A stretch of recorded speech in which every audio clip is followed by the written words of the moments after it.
Okay, good morning, everybody. So it is already 11:22 p.m. I think we should start now. Okay, first and foremost, welcome everyone to INTI International University. Finally, we are now at the final sessions of the online orientations today. This is the sessions for Bachelor of Business Honor, Open and Distance Learning, or in short form, we call it as ODL. Okay, and we are now in the May 2025 modular terms. Okay, welcome all. So I am Dr. Chen Kaiwa. I am the head of program for Bachelor of Business Honors, Human Resource Management, and International Business, Open and Distance Learning, or in short form, we call it as BBUS HRM and IBODL. I will be the head of program who in charge for the academic and program briefing sessions this morning. And together with us today are Ms. Prema Santiran Segaran. She is the program officer for Bachelor of Business Honor, Open and Distance Learning. And Ms. Ruzana Ramli, she is the head of program for Bachelor of Business Honor, Business Administration and Marketing, Open and Distance Learning. So before we begin, I would like to share some general background of INTI International University with all of you. Okay, last year, we were ranked at 516 place in the world. Okay, and we will also receive the award a rising star from QS ranking. Okay, so besides that, INTI International University was also ranked top 170 in Asia. Okay, so we are going to know our latest ranking next month. Okay, so stay tuned. So hopefully this is your wise decision to further study at INTI International University. You should be proud of it. All right, so now let me introduce the faculty and center management team to you. These are the people who will support you throughout your program studies at INTI International University. First of all, we have Prof. Dr. Wong Ling Shing as the Pro Vice Chancellor. And then we have Miss Siti Nobaya Dawood as the Deputy Dean for the Faculty of Business and Communications.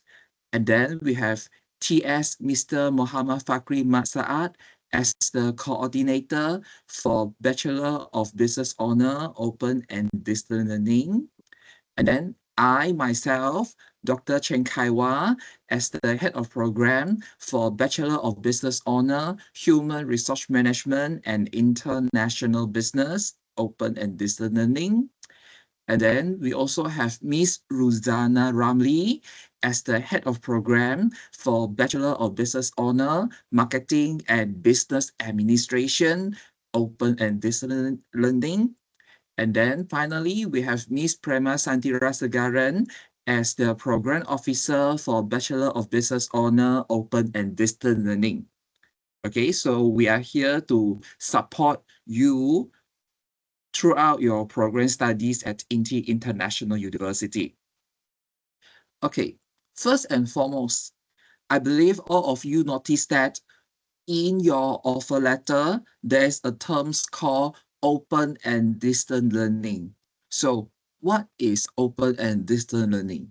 Let's look at the two bullet points here. Open and Distance Learning, or in short form, ODL, is a flexible education approach characterized by the separations of lecturer and adult learner in time and space, emphasizing accessibility, mixed media courseware, and self-directed learning through resources rather than traditional classroom sessions. Okay, so from the first bullet point, we know that Open and Distance Learning is actually designed for working adults. We understand that you are most of us are working during the daytime. So at the same time, maybe you would like to get a degree certificate for promotion or for your self-achievements. So this is the program special for you. Okay, we have 3 slots every night, starting from 7:30 to 8:30 p.m. or 8:30 to 9:30 p.m. or 9:30 to 10:30 p.m. 1 hour per course per week. Yeah, so it is quite flexible for working adults to gain knowledge, further study, and at the same time, you can still proceed with your daily working routine. So this is the what we call as flexible education approach.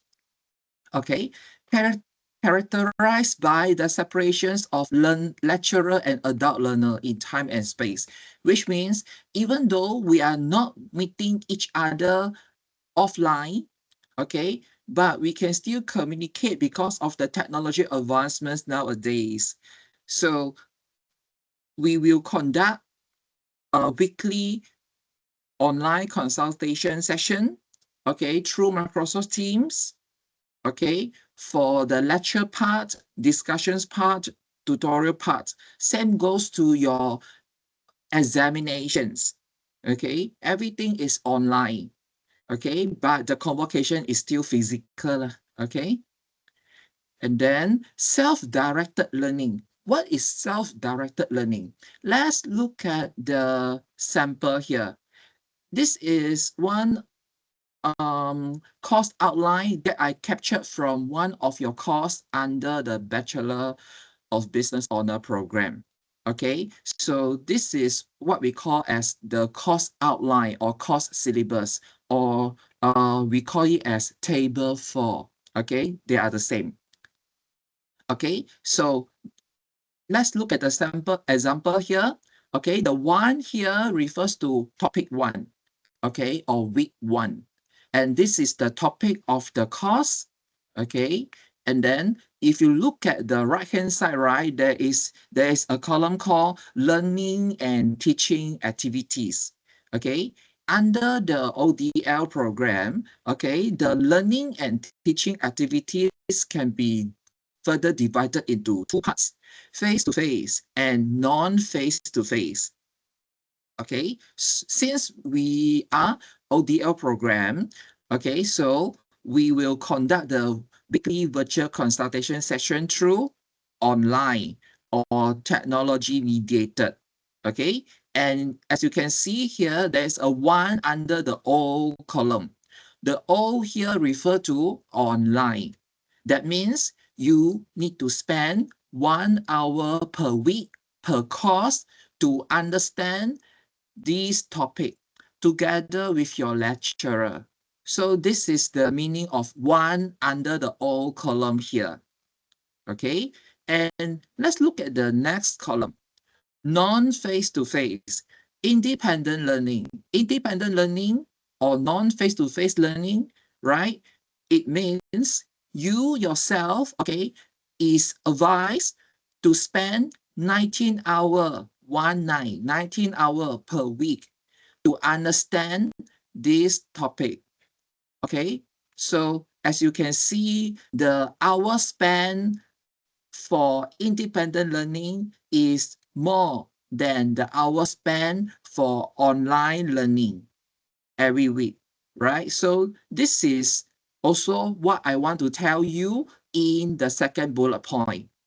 ODL program is designed to provide an active learning, self-learning, and self-exploratory approach for adult learner.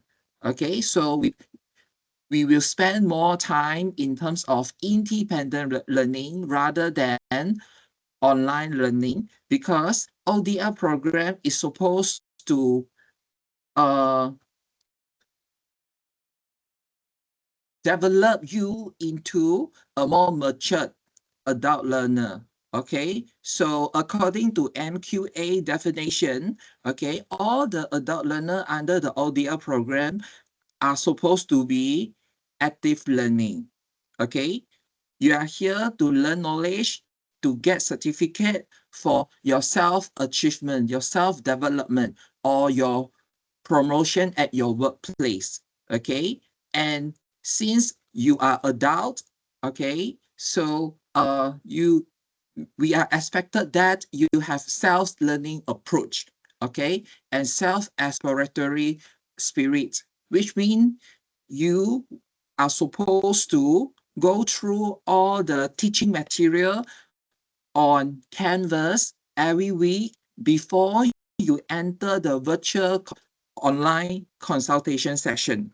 Actually, the weekly virtual consultation session is a platform for you to have a live discussions with your lecturer. Okay, so this is the time for you to meet your lecturer online. Okay, discuss what you do not understand with the lecturer, and at the same time the lecturer will go through, okay, the lecture notes with you in a very quick way. Okay, because we only have 1 hour per week, right? So the lecturer will just summarize the content and make it in a more simplified way for you to understand more easy, okay? And you can understand the content better, okay? So this is how does the approach of ODL programs looks like, okay, across Malaysia, because this is the guideline, okay, given by the MQA, Malaysian Quality Agency, MQA. Okay, so everyone should follow. Okay, so basically this is the general background of ODL program. Now let's look at the next slide. Okay, as I said just now, okay, your virtual consultation session and your examinations will be conducted online. So you just need to have your digital gadgets, your iPad, your laptop, your mobile phone, okay, to access the virtual consultation session. So you can minimize your traveling time, okay? And this is what I already mentioned just now, 1 hour per course per week. And I believe now all of you have already received your timetable through your new student registration package. Okay, so if you already checked your timetable, you should know that you have been given 2 courses in your first modular term. So 2 courses times 1 hours equals to 2 hours per week, right? So this is how you should allocate your weekly schedule, okay, throughout the modular terms. Next, all the programs, all the courses, and all the syllabus offered to you under the Bachelor of Business Honor Program are recognized by the MQA, okay, Malaysian Quality Agency. And later on, I will also talk about credit transfer, okay? And then at INTI International University, okay, we also provide financial support to you, okay? And the final circle here refers to the assessment component. Okay, under the Bachelor of Business Honor Program, there are 2 types of assessment component. Number 1, we call it as continuous assessment. Okay, the examples of continuous assessment includes quiz, group assignment, group presentation, okay, uh, group discussion, if any, and etc. Okay, and then we have final assessment. The final assessment can be final examination for first year courses, okay, or individual assignment for second year and third year courses, okay. So this is the weightage, okay, for the 2 assessment component. 60% for continual assessment and 40% for final assessment. Okay, and Today, I want to tell you, okay, you must score continual assessment and final assessment. You cannot let go either one. Okay, let me give you one example. Student A, okay, score very well for continual assessment, maybe 58 over 60 or 55 over 60. But student A does not aim for grade A. Student A just aim for pass. So in this case, student A thinks that he or she can ignore final assessment, or student A just answer one question during the final assessment, or student A even absent for final assessment. Definitely, in this case, students A score very poor for final assessment. So let's look at this scenario. If student A score very well in continual assessment, but score poorly in final assessment, this student is still considered as fail, okay? Because according to MQA, okay, all the registered students must score co continuous assessment together with final assessment. Okay, all students are not advised to let go either one. Otherwise, you are still considered as fail. So in order for you to get a pass for that particular course, you must make sure you pass both components. Okay, I will tell you more, okay, in the following slides. Okay, but today I want you to have a mental prepared. Okay, you don't expect that you can pass continual assessment and then you can let go final assessment. No such thing, okay? I will give further explanation in the following slide. And for the final point here, okay, the learning management system we are using at INTI International University is called Canvas. And I believe you have already gone through the briefing about Canvas, right? So this is the general background of your program. Next one. Okay, let's look at the program information. Okay, so this is just the summary, okay, for the previous slide. Okay, so ODL program is a fully online program. Okay, all program, all courses, all syllabus under the Bachelor of Business Honor ODL program are recognized by MQA. And under the Bachelor of Business Honor ODL program, there are 4 majors. Major number 1, we call it as Business Administration, or in short form, BA. Major number 2, International Business, or in short form, we call it as IB. Major number 3, Human Resource Management, or in short form, HR. Major number 4, Marketing, in short form, MK.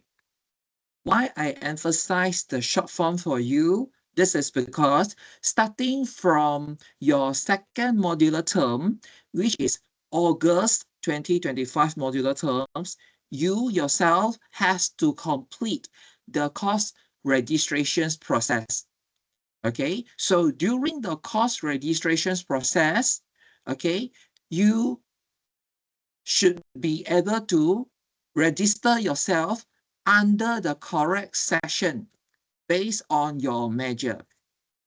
So you should choose BA, okay, for those who are majoring in business administration, IB for international business, HR for human resource management, MK for marketing.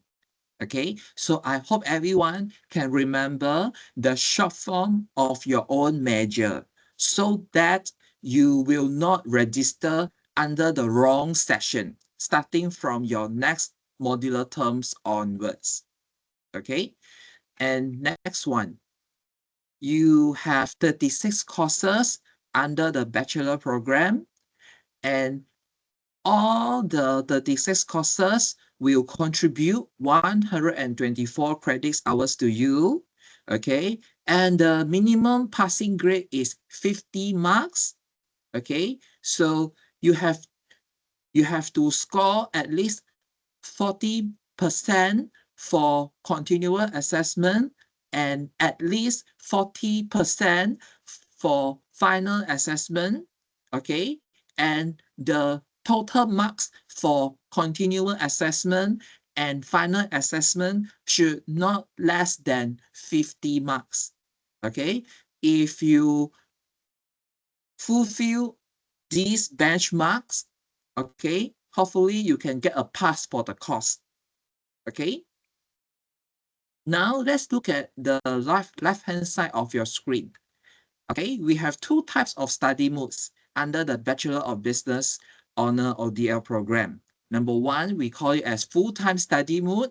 The duration for full-time study mode is 3 years. So if you are enrolled as a full-time student, you will be given 2 to 3 courses per modular term. Okay, maximum is 10 credit hours per modular term. However, if you are enrolled as a part-time student, then the duration for your program studies will be 6 years and you will be given 1 course per modular term. Okay, so we have 5 modular terms in a year, starting from January, March, and we are now at May 2025 modular term. So the next modular terms will be August 2025 modular terms and finally October 2025 modular terms. Okay. So I think this slide is very straightforward. So let's look at the next slide. So in the second segment of my session, I will explain the program structures to you.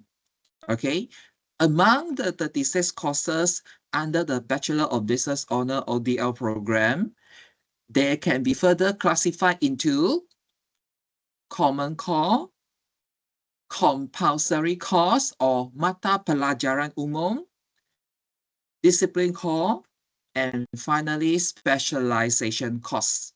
Okay, so now let's look at the category one by one. Let's start with Common Core. Common Core means no matter which major you are, okay, all of you have to complete this course list. Okay, this is what we call as Common Core. Maybe you can screenshot for your future reference. Okay, so this is the first category of the program structure. Now let's look at the second category. We call it as compulsory course or Mata Pelajaran Umum. And this is the course list for Mata Pelajaran Umum.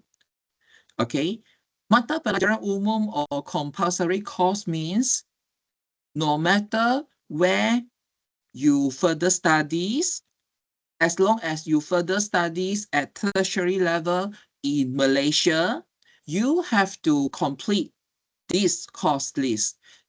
This is what we call as Mata Pelajaran Umum.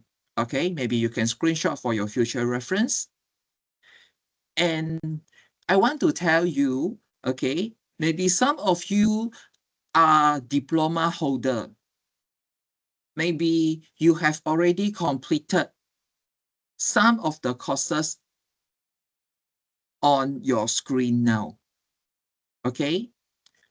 However, I want to tell you, okay, you cannot get credit transfer for Mata Pelajaran Umum. Okay, according to MQA guideline, okay, you can get course exemption for Mata Pelajaran Umum, but you cannot get credit transfer for Mata Pelajaran Umum. Okay, if you insist want to apply for credit exemption for Mata Pelajaran Umum, you still have to replace the wave course with another Mata Pelajaran Umum. Okay, so in this situation, I left it to you, okay, to make a decision. Okay, whether you want to go for something you are familiar with, or you want to challenge yourself to go for a new mata pelajaran umum. Okay, what is the difference between cost exemption and credit transfer? If you are eligible for credit transfer, definitely you can shorten your program studies duration.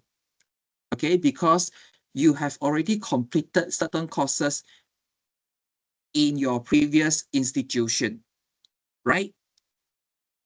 However, for cost exemption, this is different. Cost exemptions means, okay, let me give you one example. Penghayatan etika dan beratapan. Okay, maybe you have already completed penghayatan etika dan beratapan during your diploma studies. And now you tell the faculty you have already completed penghayatan etika dan beratapan during your diploma time. And now you want to apply for credit exemption. Since penghayatan etika dan beratapan is classified as mata pelajaran umum and compulsory course, okay, and you would like to apply credit exemption for penghayatan etika dan beratapan, okay, fine, no problem. But at the same time, you need to find a new MPU to replace penghayatan etika dan beratapan, because this is the quota, okay, of credit hour that you have to fulfill for compulsory course or mata pelajaran umum.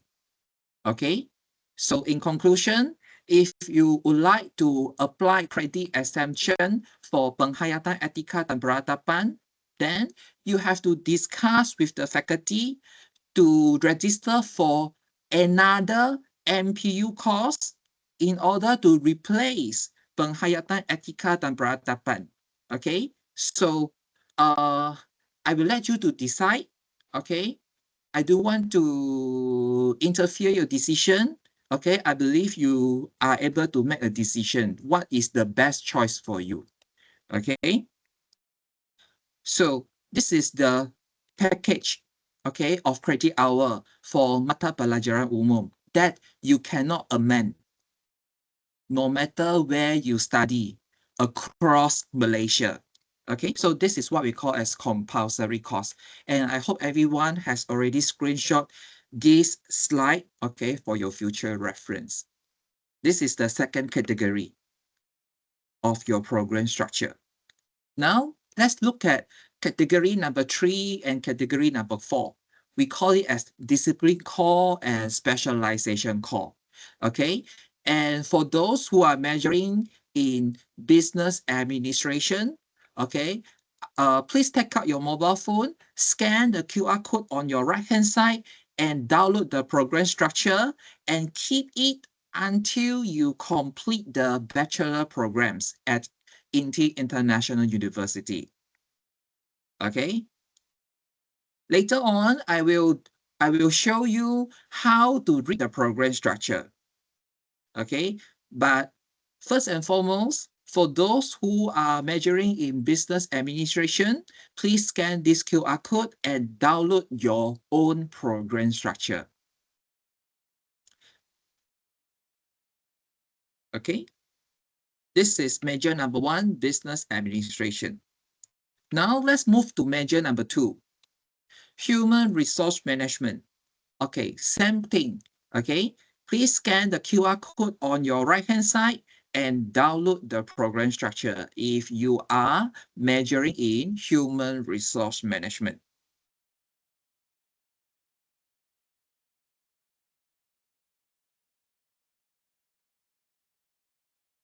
Okay, now let's move to major number 3, international business.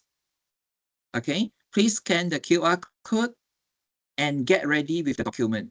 I will show you how to utilize the program structure. Okay, this is major number 3, international business. Finally, we have major number 4, marketing. Okay, so please scan the QR code on your right-hand side and get ready with the next activity. Okay, so I hope for those who are majoring in marketing has already scanned the QR code, okay, to receive the program structure. Okay, now, okay, let me show you how to read the program structure. So today I will take human resource management as the example.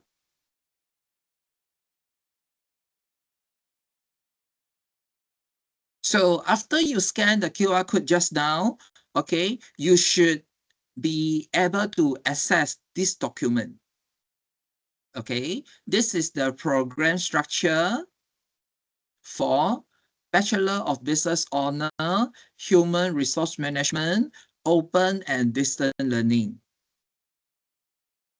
And please make sure you refer to the correct edition. Okay, this document is effective from May 2025 modular terms. Okay, so please make sure you refer to the correct editions of the program structure. Don't get the program structure from your senior, okay, because their program structure may different from your own program structure. So please make sure you follow my briefing carefully. Okay, make sure you refer to the correct edition of the program structure. Make sure the clause here mentioned effective for May 2025 modular terms. Okay, don't get the program structure from your senior. Okay, because your program structure may different from your senior. Okay, and now let's look at the next page. Table of content. Okay, we are now in 2025, right? So please refer to item number 8, 2025 modular term, page 28.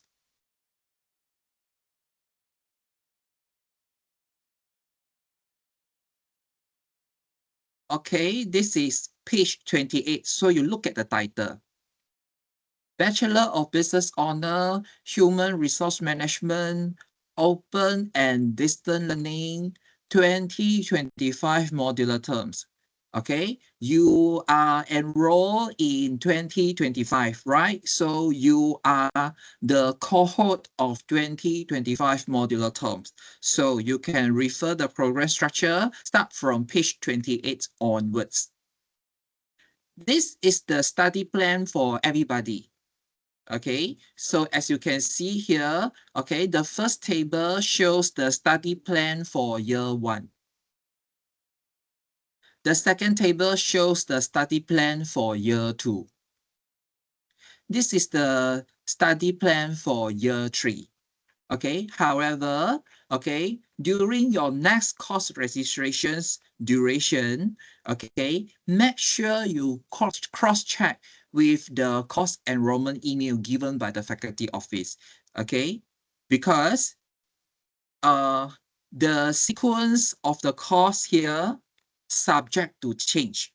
Okay, so we will announce the course list, okay, for you to complete every course registrations process in every new modular term. So please make sure you regularly check your student mailbox to receive the latest announcement from faculty office or university. Okay. And now I want to show you how to read your study plan.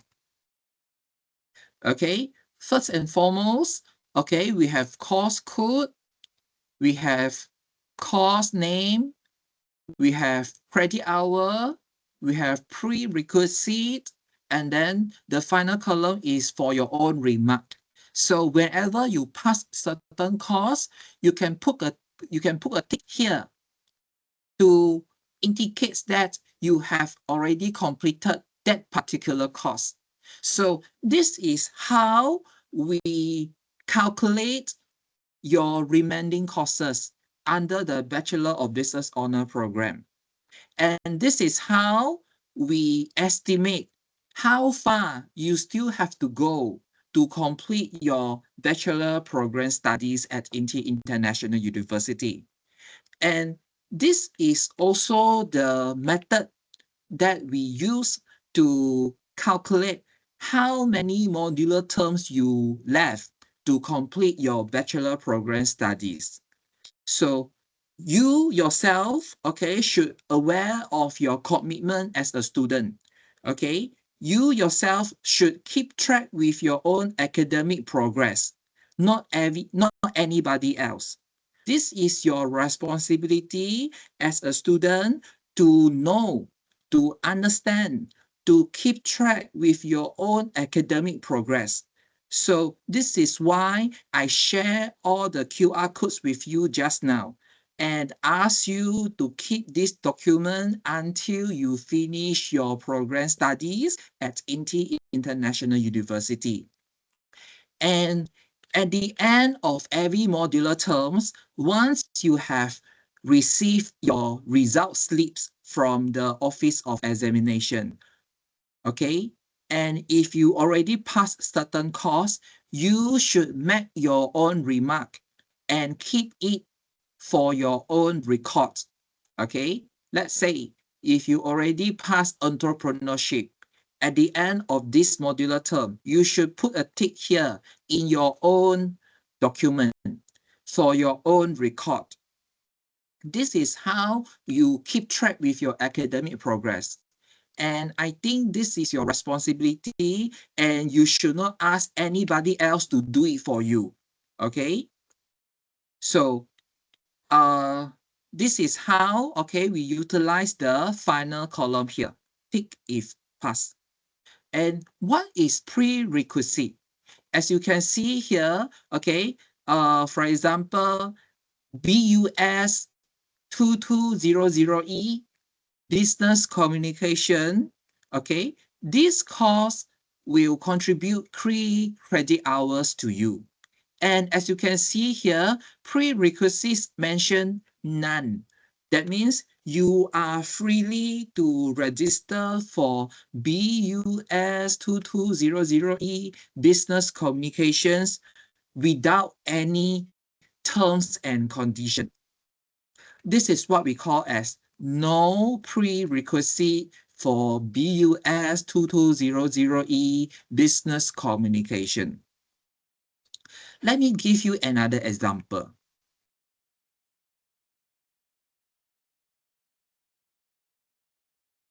Okay, HRM 4230-1E, Human Resource Issues in Outsourcing. This course will contribute 4 credit hours to you. However, as you can see in the next column, there is a prerequisite for HRM 4221-1E Contemporary Employment Relation, which is HRM 2201E. That means before you register for HRM 4221-1E Contemporary Employment Relations, you should complete HRM 2201E in the first place. So what is HRM 2201E? You can look at the table here. HRM 2201E, Human Resource Issues and Strategies. So that means you need to complete HRM 2201E, Human Resource Issues and Strategies before you register for HRM 4230-1E, Human Resource Issues in Outsourcing. Okay, or HRM 4221-1E, Contemporary Employment Relations. So this is the meanings of prerequisites. Okay, now let's look at the remarks here. Okay, this is very important, and everyone should understand this, okay, during the briefing today. First of all, we have MPU 3201E, 1 star. Penghayatan Etika dan Peratapan, 1 star. So what is the meaning of 1 star? Let's look at the footnotes here. Okay, 1 star. MPU 3201E Penghayatan Etika dan Peratapan is applicable for local students only. So if you are a Malaysian citizen, this is a compulsory course for you. Okay, because this is the meaning of 1 star. 1 star is for local students only. Okay, number 2, MPU 3205E 2 star. Bahasa Melayu Komunikasi 2, 2 star. What is the meaning of 2 star? Let's look at the footnote here, 2 star. MPU 3205E Bahasa Melayu Komunikasi 2 is applicable for international students only. So if you are a Malaysian citizen, please do not register for MPU 3205E Bahasa Melayu Komunikasi 2 because this course is applicable for international students only. Okay, next one. We have MPU 3305E 3 star. Bahasa Kebangsaan A 3 star. Okay, what does 3 stars mean? The local student without credit in SPM Bahasa Melayu must take MPU 3305E Bahasa Kebangsaan A. Okay, so according to this sentence, we know that MPU 3305E is applicable for local students only. Okay, those without credit in SPM Bahasa Melayu must take MPU 3305E Bahasa Kebangsaan A. Okay, credits here refers to C grade and above. If your SPM result slip is C grade and below, that means you have to register for MPU 3305E Bahasa Kebangsaan A. Okay, and we have some special case here. Let's say if you fail Bahasa Melayu during your SPM examination, but you have already taken SPM Peperiksaan Ulangan for Bahasa Melayu and you get a pass. Pass means C grade and above. That means you no need to register for MPU 3305E Bahasa Kebangsaan A anymore. This is situations number 1. Situations number 2. If you fail Bahasa Melayu during your SPM examination and you further study to certificate level or diploma level, during your certificate studies or your diploma studies, you have already taken Bahasa Kebangsaan A in your previous institution and you already passed the course. So in this case, you no need to register for MPU 3305E Bahasa Kebangsaan A anymore at the bachelor level. No need. Because according to the NQA guideline, everybody must pass Bahasa Melayu at least once throughout their lifetime. So this is how we indicate whether you need to register for MPU 3305E Bahasa Kebangsaan A or not. For your information, some institutions call this course as Bahasa Kebangsaan A, some institutions call it as Bahasa Melayu A, some institutions call it as National Language A. They are the same. Okay, you must pass Bahasa Melayu at least once throughout your lifetimes. Okay, and we will only consider SPM or SPM ulangan as the only tool to identify your proficiency of national language. No O-level, no A-level, no IGCSE, no UEC. We will only consider SPM results slip or SPM ulangan results slip only. Okay, and for those who are in the old batch of SPM, okay, the grading system should be C5 or C6. Okay, if you score C5 or C6 and above, A1, A2, B3, B4, C5, C6, that means you no need to tag Bahasa Kebangsaan anymore. And for those who are in the new grading system during the SPM, okay, you should score at least C grade and above. Okay, so this is how we indicate whether you need to register for Bahasa Kebangsaan A or not. And then next one, MPU 3303E, Social Entrepreneurship 4-star, MPU 3304E 4-star, CSR Excellence Building Responsible Entrepreneurs, Enterprise 4 stars. So the meaning of 4 stars is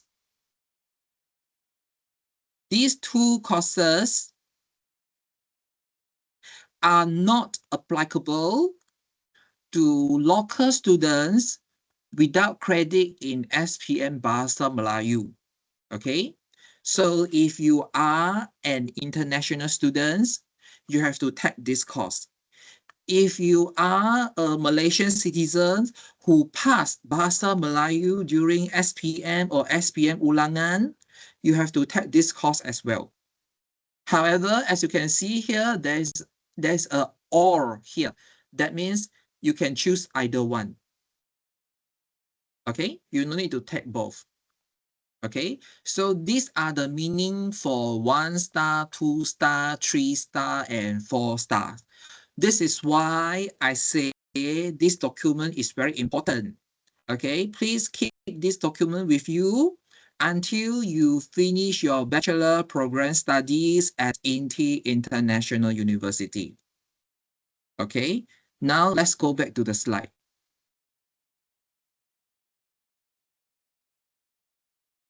Okay, we have academic calendar. This is the yearly academic calendar.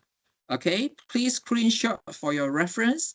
I think this yearly academic calendar is very important because you can check when will be your final examination and when will be your term break. Okay, let's say today is 24th of May.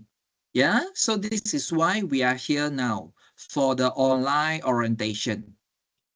Next Monday, 26th of May, okay, we will start the first week of the weekly virtual consultation session. So this is the schedule for week 1, week 2, week 3, week 4, week 5, week 6, and week 7. We have 7 academic weeks in a modular term. Week 8 will be your revision week and examinations week. Yeah. So based on the academic calendar, we know that the final examinations will be on 16th of July and 20th of July. So now you should plan your own schedule. Don't go anywhere, okay? make sure you are available for all the examination schedule. Okay, we have already informed you, okay, all the examination schedules now. So please plan your time wisely.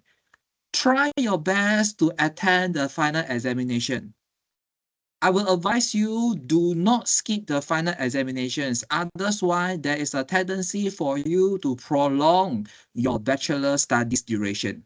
Okay, please reschedule, okay, if you are not free during the examinations time, and try your best to attend the final examinations.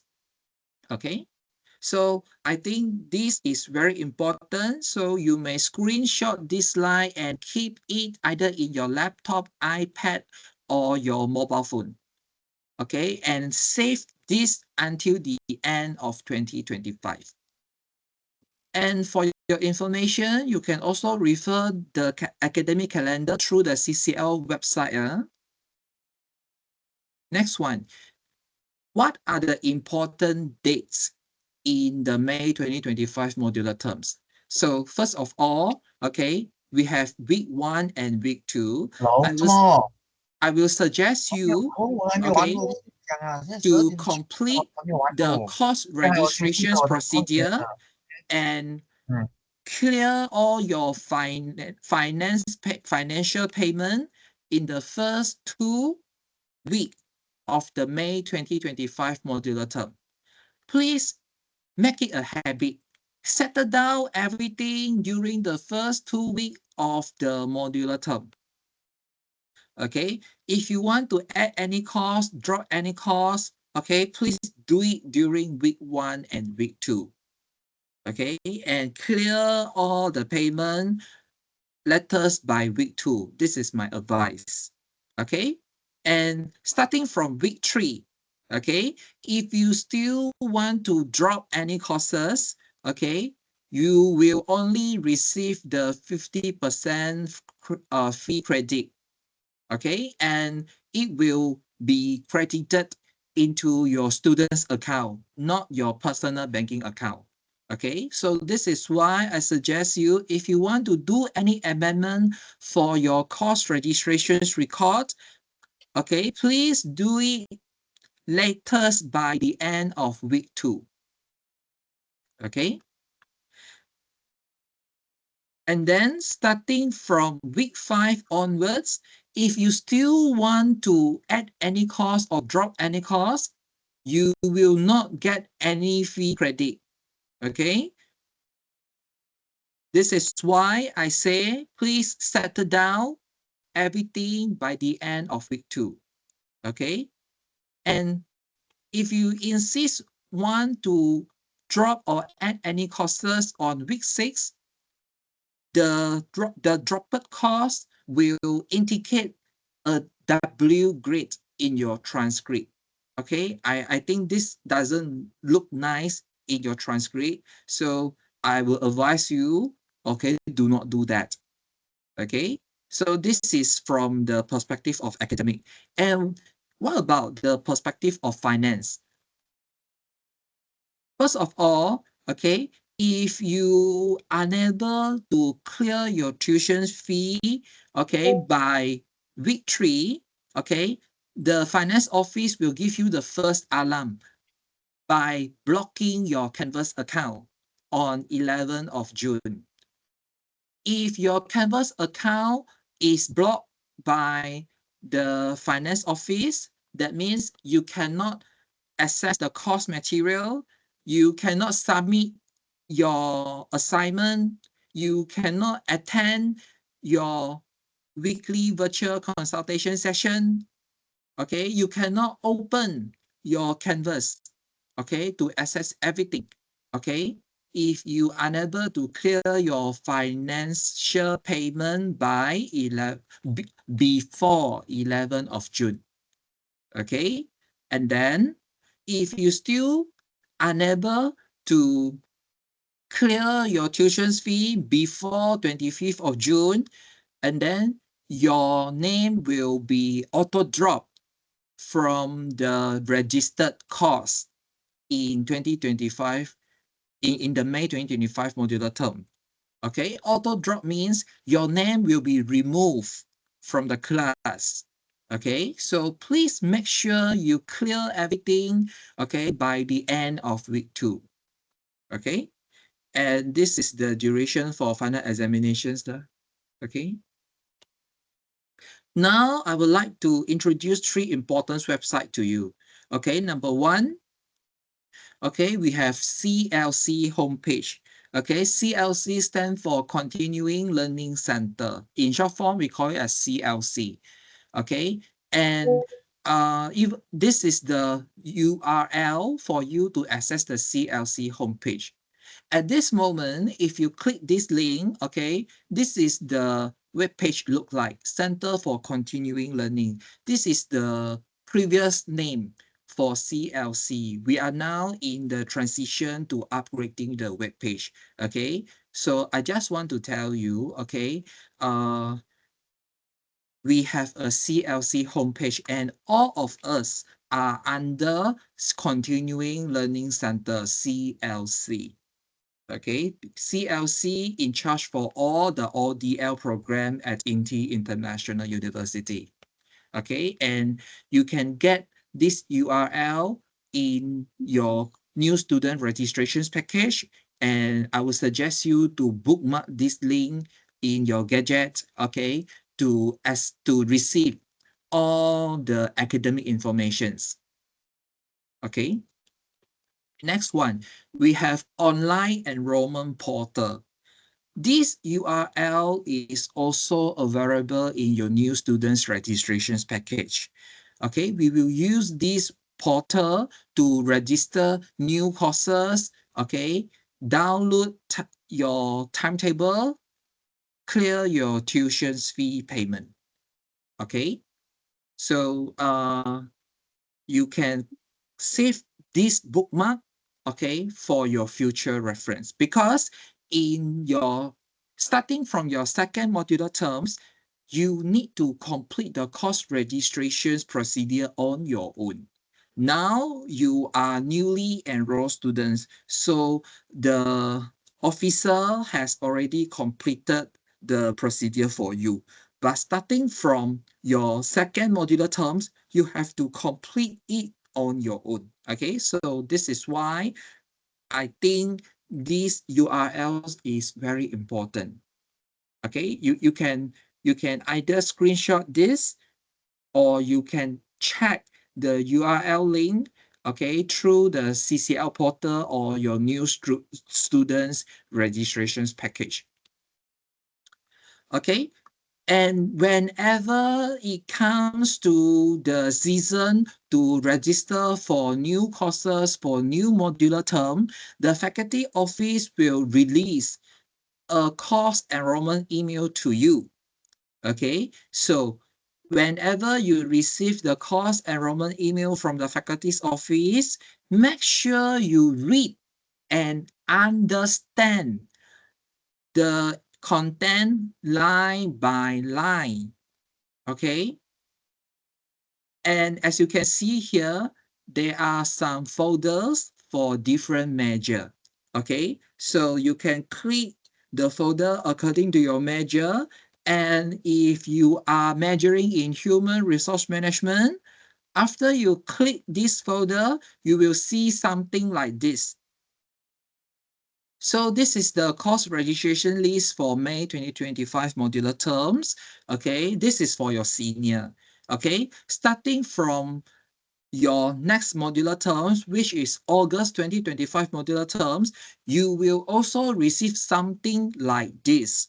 So you can click this folder, open this document, check where is your name, and check which boxes have been blackened in the list.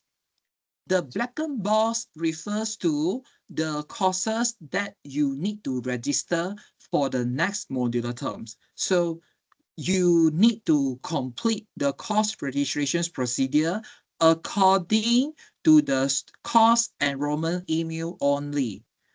You cannot change, okay, the courses that have been assigned to you. okay, you must follow the study plan whenever you complete the new course registrations process. Okay, and for your information, okay, just now I already introduced the distance courses to you, right? You cannot choose which course you like, which course you don't want, okay? You must complete all the 36 courses, okay? You cannot mix and match on your own, okay? You must follow the study plan given by the faculty office in every modular terms, okay? So that you can complete your program studies on time and at INTI International University. So this is the interface of online enrollment looks like. Okay, so this tab is for you, okay, to enroll new courses in every new modular terms. This is the tab for you to add or drop any courses. Okay, this is for you, okay, to complete the student evaluations of teaching. Okay, I will tell you what is student evaluation of teaching in the following slide. This tab is for you to check your students' financial statement, your invoice, okay, oh, and your class timetable. Okay, we call it as registration summary. This tab is for you to make payment for every modular term. This tab is for you to manage your account particulars. Okay, and you can also scan this QR code to download your manual. Okay, how to use online enrollment portal. Alternatively, you can also get this document in your new student registrations package. Okay, so if you already scan this QR code and you are unable to access the document, you just click request access button, and at the end of this session, okay, our supporting team will open the access for you. Okay, so this is website number 2. Okay, and this is the summary of the courses for May 2025 modular terms. Okay, if you are a full-time student without credit transfer, okay, you are going to complete CSC 2204-1E Information Management and BUS 2200E Business Communication in this modular term. If you are a part-time student without credit transfer, okay, this is the only course for you. Okay, on the other hand, if you are a full-time student with credit transfer, you need to complete MGT 4275-1E, Managing Innovation and Change, and FIN 4217-1E, International Trade Finance in this modular term. And if you are a part-time student with credit transfer, this is the only course assigned to you in this modular term. All right. And this is how your timetable looks like. So after you click the registration summary button in the student enrollment portal, you should be able to get a document something like this. This is your timetable. Okay, and how to read the timetable? Please check the time mentioned in the bracket. This is the exact time schedule for you if you register for this course. Same goes to this one, okay? Please check the exact timetable in the bracket. Okay, this is the exact duration for this course. So this is how you read your registration time summary or timetable. Okay, so we have 6 reminders for you in terms of course enrollment. Let's go through the reminder together. Number 1, students are not allowed to attend any weekly virtual consultation session without first registering for the course through Hello, online can you enrollment share portal. Fauzan, Gurney? Number 2, regarding the student Okay. debt, I want okay, to ask students for who do regulation not for settle the tomorrow debts or 8 p.m. fees are not allowed to sit for Yeah, final for two examinations. person. Okay.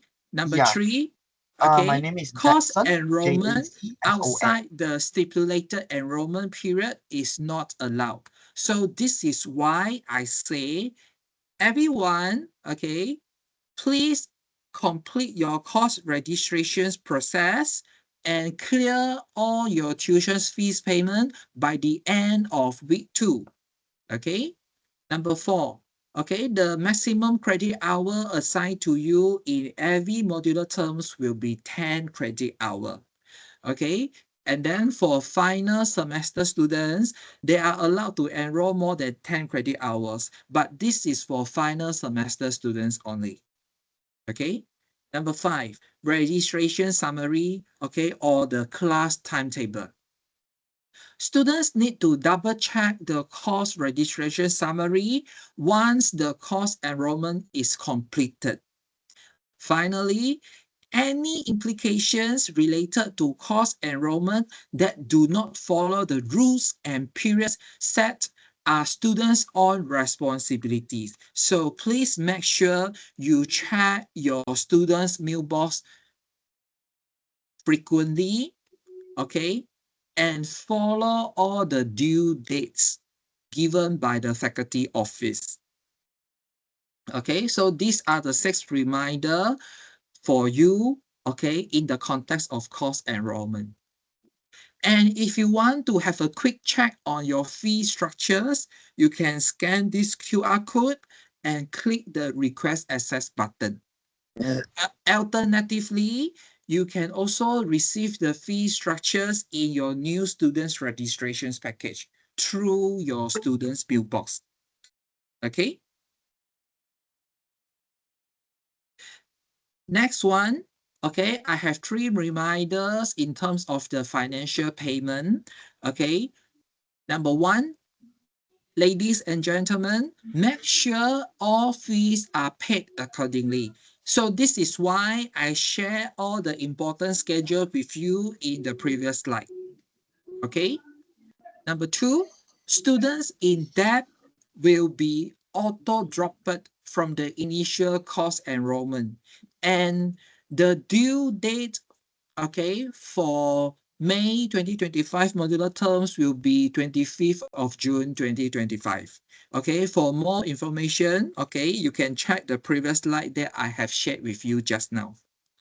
And finally, students who are listed in the auto drop list will not be allowed to sit for the final examinations. Okay, so these are the 3 reminders in the context of financial payment. And website number 3, okay, is Canvas. Okay, this is the learning management system we use at INTI International University. Okay. And after you log into the Canvas, okay, this is the interface of the web page. Okay, you will see something like this. And please click the accept button here so that you can access the course folder, okay, to receive all the course material from your lecturer. Sometimes, even though, okay, the course folder is already in the dashboard of the Canvas, but it is empty. This may be due to the lecturer has not made the material public yet.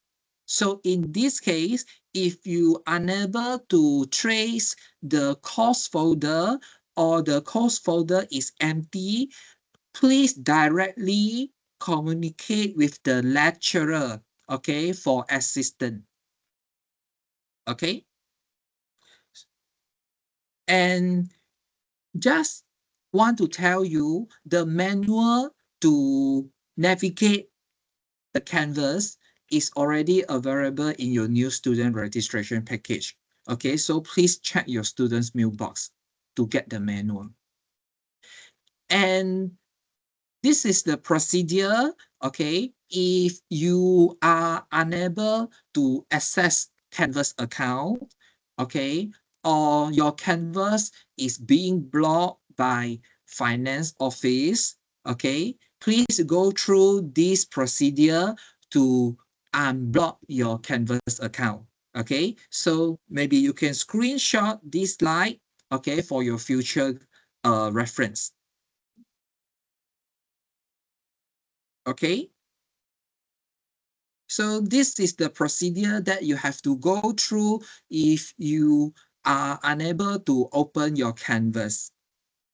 Okay. But most probably this is due to the financial payment issues lah. Okay. So I hope everyone has already screenshot this slide and keep it for your own reference. Next, okay, in the third segment today, I would like to talk about credit transfer application. At INTI International University, we have two types of credit transfer application. Number one, we call it as general credit transfer. Number two, we call it as FLC. FLC stands for Accreditations of Prior Experiential Learning for Credit Awards. Okay, so these are the two types of credit transfer at INTI International University. Now let's look at the first one, the general credit transfer application. Okay, for those who are a diploma holder, okay, you may eligible for the credit transfer application. Okay, and I believe when you submit your enrollment form, the marketing teams or the education counselor has already informed you about the credit transfer application. So if you already applied for your credit transfer, okay, I hope you can screenshot this slide, okay, and keep it for your reference. So as you can see from the first bullet point, credit transfer application is an application to transfer the credit hour of certain courses, but its previous obtained grade cannot be transferred to the current program studies.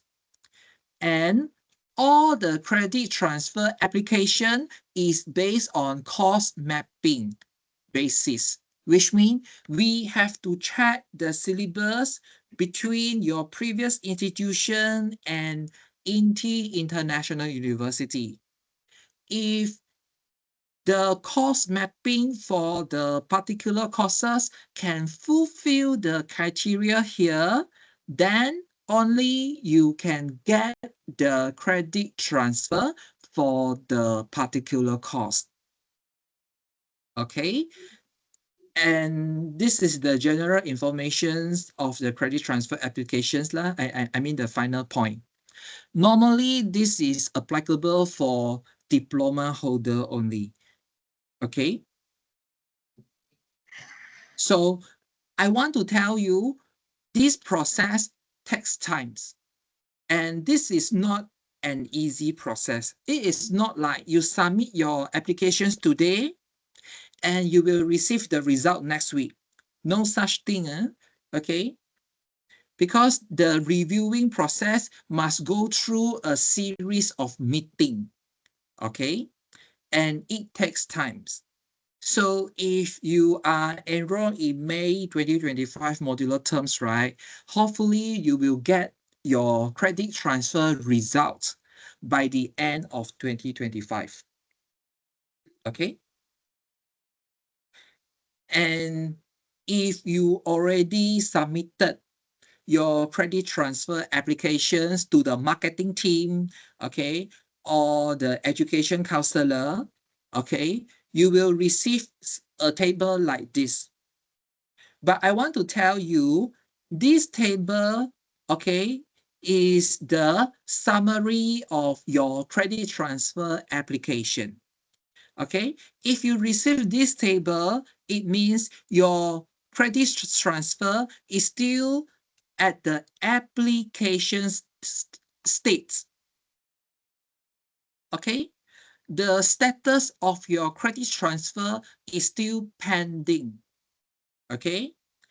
And the actual result of your credit transfer applications only comes from faculty office or OAR, Office of Academic and Admissions, only, not others department.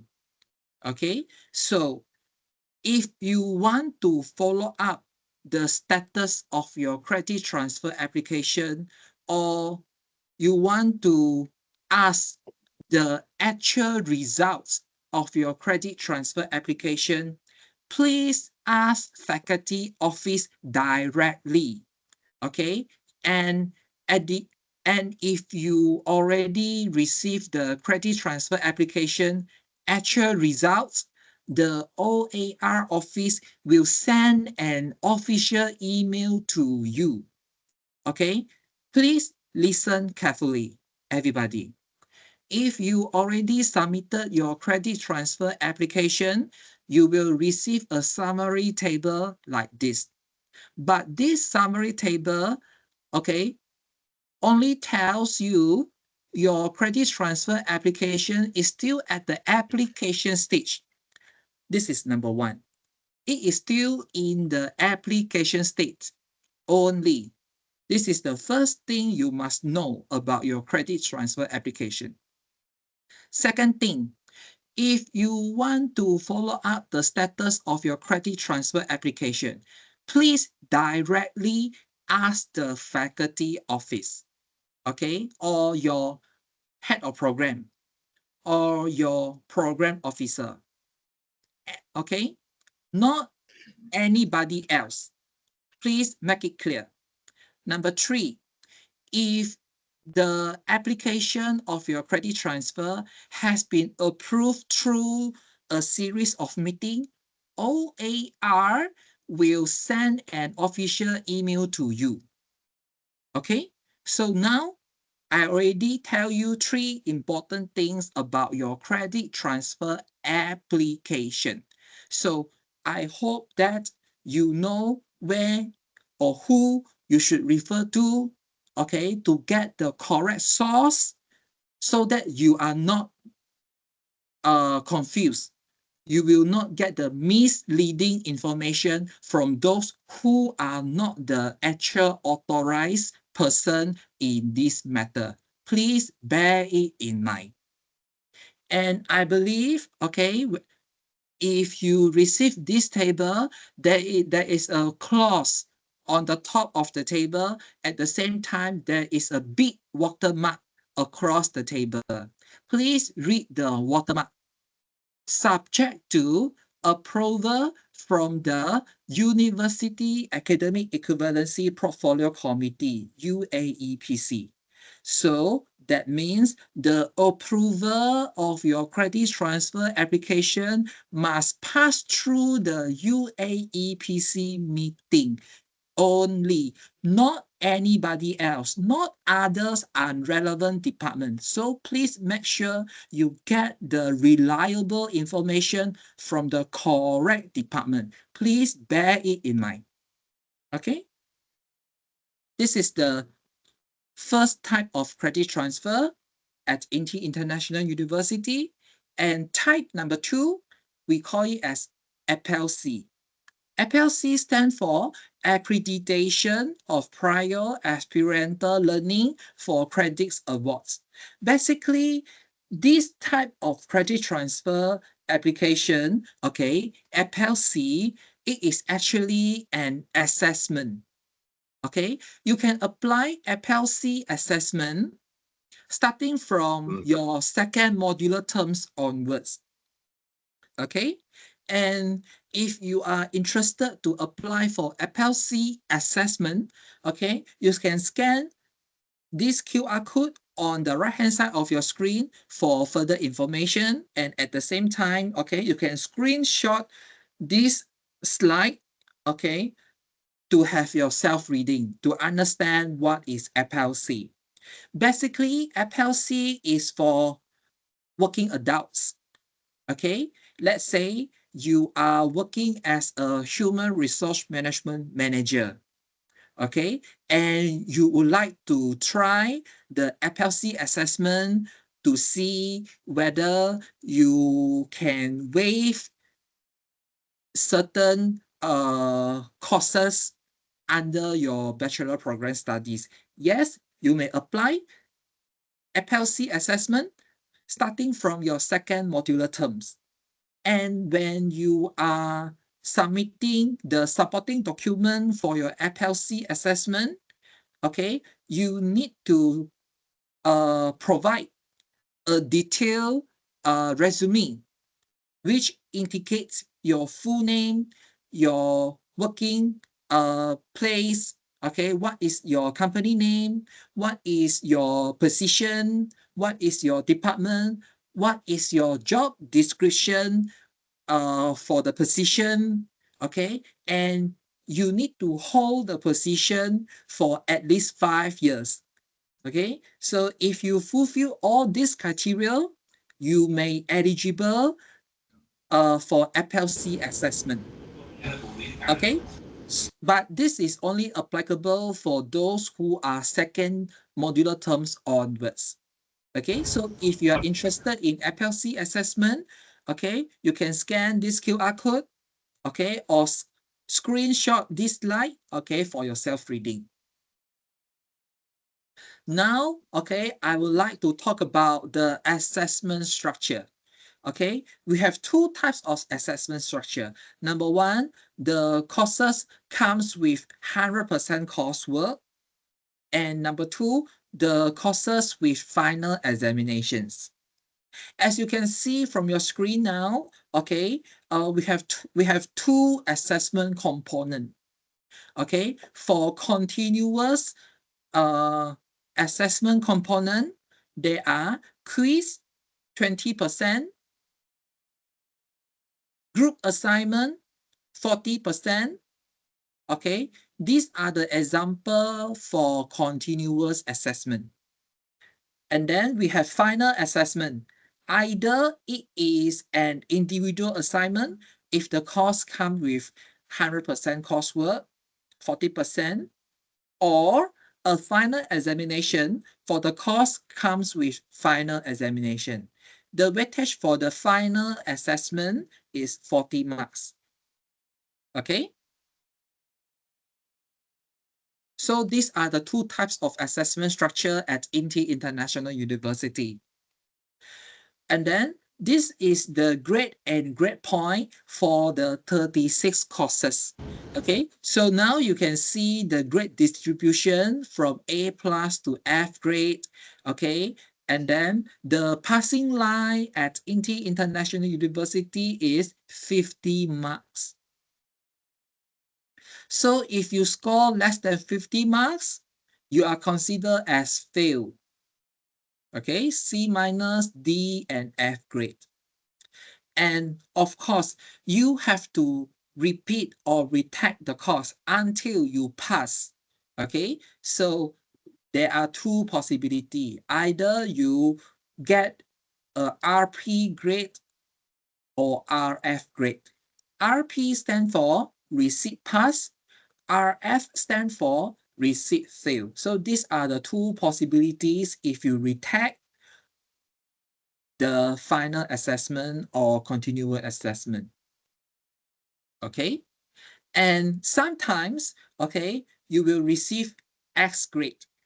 S grade is for those who are unable to sit for the final examination based on these two factors only. So in other words, we will only accept, okay, the reason of accepting also for absent a final examination. Either it is your health problems or your working purposes. That's all. Okay, if you want to travel somewhere else, okay, and if you are not around because you travel with your family, okay, and you are unable to sit for the final examination, that is your personal issues. Okay, so in this case, and you are unable to attend the final examination, definitely you will receive a F grade. Okay, as I said just now, we will only grant the excuse, okay, based on your personal health problems and the working purposes only. Okay, we do not accept any personal issues as the reason for not attending final examination. Okay, so this is the reply that you will receive from the Office of Examinations, okay, if you are unable to sit for the final examinations. Okay, of course, if you are unable to sit the final examinations, okay, you need to inform, okay, the Office of Examination through email. CC your head of program, CC your program officer in the same email. Okay, if you fail to do this, definitely you will get an F grade. Okay, because we only accept the valid reason if you unable to sit for the final exam. Either it is your personal health problems or it is because of your working purposes. If you are unable to sit for the final examination because of working purposes, definitely you need to submit your flight tickets. Okay, your flight tickets, your working schedule, okay, the official letter from your company, okay, with the company letterhead, okay, and the official and acknowledgement letter from your superior. Okay, you need to provide this document, okay, and submit to exam office. CC your head of program, CC your program officer. If you fail to do this, you will receive an F grade for that particular course. Okay, so this is why I say, please do not skip your final examinations. Okay, please make yourself available during the examinations period. Okay, so you can screenshot this slide for your future reference. This is the situation for S grade. If you are able to provide the verified MC from hospital or clinic, or you can provide the valid document from your company because of working purposes. Okay, then only you can make yourself valid for not attending the final examinations. Okay, this is another example, okay, for S grades. Okay, same thing. Okay, you can scan this cube, you can screenshot this slide, okay, for your future reference. We only accept personal health matters and working purposes only. Okay, beside these two reasons, okay, definitely you will receive a F grade, okay, for that particular course. Okay, so please screenshot this slide, okay, for your personal records.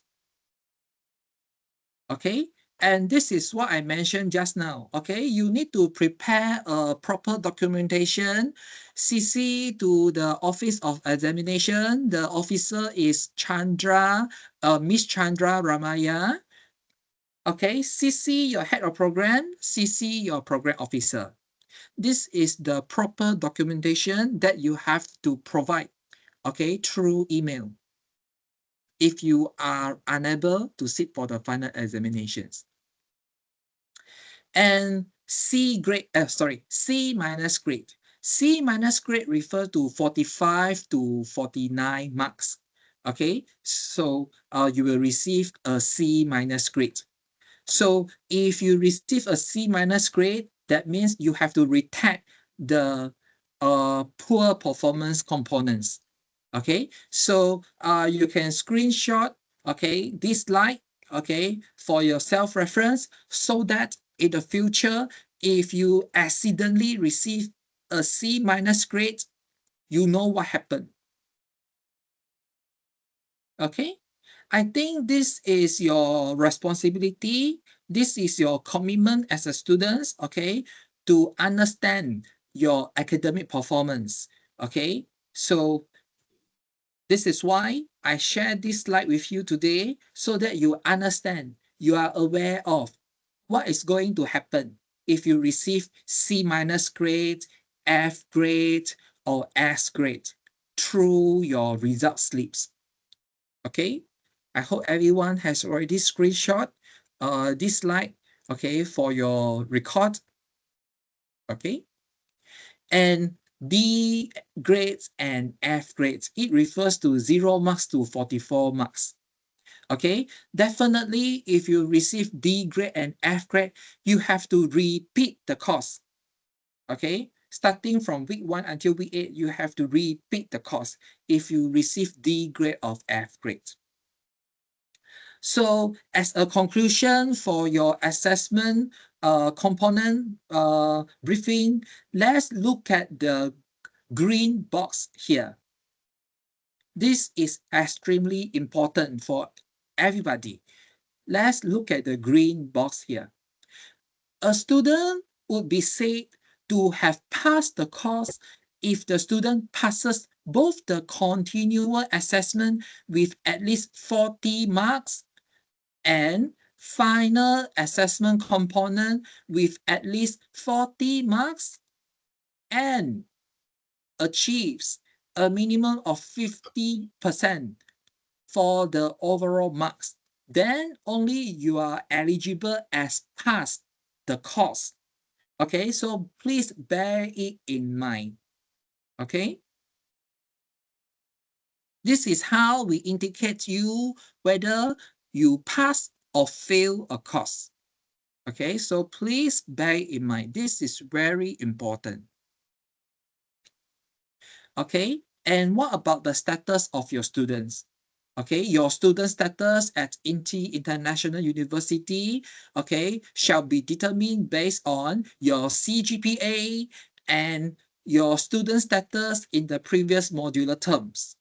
Okay, and we have 4 types of student status at INTI International University. Okay, starting from good standing. If you are able to achieve a GPA of 2.0 and above, okay, good standing. And I believe this is very important, especially for PTPTN recipient, okay, because if you fail to achieve at least a GPA of 2.0, right, your PTPTN money will be on hold, okay? And then number 2, we have warning status. Warning status means you fail to achieve a GPA of 2.0 for the first time. And then if you still unable to achieve a minimum GPA of 2.0 for the second time, okay, and then you will get a probation status. And finally, if you are unable to achieve a minimum GPA of 2.0 for 3 consecutive modular terms, then your student status will be downgraded to dismissal. So these are the 4 student status at INTI International University. Okay, good standing, warning, probation, and dismissal. And this is the degree classification for Bachelor Program Studies. 3.50 to 4.00 first class honor, 3.00 to 3.45 second class honor with first divisions, 2.50 to 2.99 second class honor with second division, 2.00 to 2.49 third class honor, and if your CGPA is lower than 2.00, that means you are unable to attend the convocation ceremony. So this is the degree classifications for bachelor's program studies. Now, okay, let's look at What is students' evaluations of teaching? Students' evaluations of teaching is a kind of teaching evaluations for your lecturer. Okay, so students' evaluations of teaching is compulsory to all students to obtain students' feedback on lecturers' teaching performance and to monitor and improve the quality of teaching and learning experience at INTI International University. So I believe this is the proper channel for you to give feedback, constructive feedback, a real feedback, okay, to your lecturer, okay, at the end of every modular term. I believe this is the correct, this is the proper channel, okay, for you to give feedback on your lecturer teaching performance. Okay, but of course, okay, whenever we receive your comment through the student evaluations of teaching, okay, we will conduct an internal investigation to verify whether your feedback is valid or a fake news. Okay, if your feedback is just a rumors, a hearsay, definitely there will be no further action from the faculty office. But if your feedback is valid, is real, okay, definitely we will take it into the consideration, okay, for the performance in the future. Okay. Meanwhile, okay, I would also like to tell you, okay, alternatively, okay, if you have any comments to your lecturers, I think it is good if you can have a talk with your lecturers so that they can know how to improve, how to provide, clarify, okay, on your inquiries or your comment so that you can get the timely response or feedback, okay, towards your opinions, okay, on lecturers, okay. As I said just now, okay, we will definitely conduct an internal investigation, okay, to verify your feedback, okay. If it is just a hearsay or fake news, okay, definitely we will not take further actions lah. Okay, so please make sure, okay, the feedback that you put in the student evaluation teaching, okay, or the teaching assessments, okay, is real, is valid, okay. Don't be a keyboard warrior, okay. I believe you know, okay, how to voice out your opinion to your lecturer. So please do it in a proper way. Okay, please go through the proper channel, okay, to give your feedback, your opinion, okay, to your lecturer. Do there is no point to be a keyboard warrior. Okay. And finally, okay, I would like to share the staff directory with you.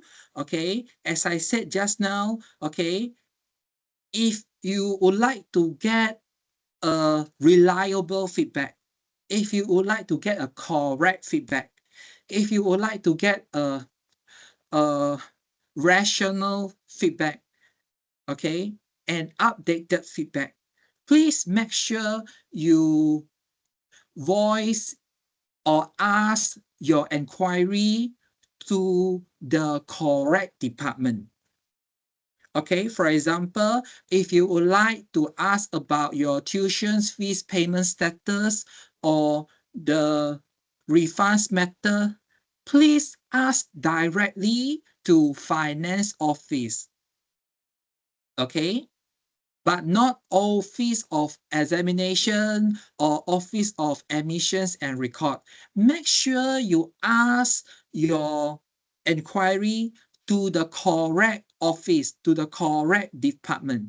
Okay, let's say if you would like to ask about your tuition fees payment, but you send an email to Office of Examination, or you send your email to Office of Admissions and Records, or you send your email to your HOP, or you send your email to your program officer, or you send your email to the faculty office just to ask about your tuition fees payment.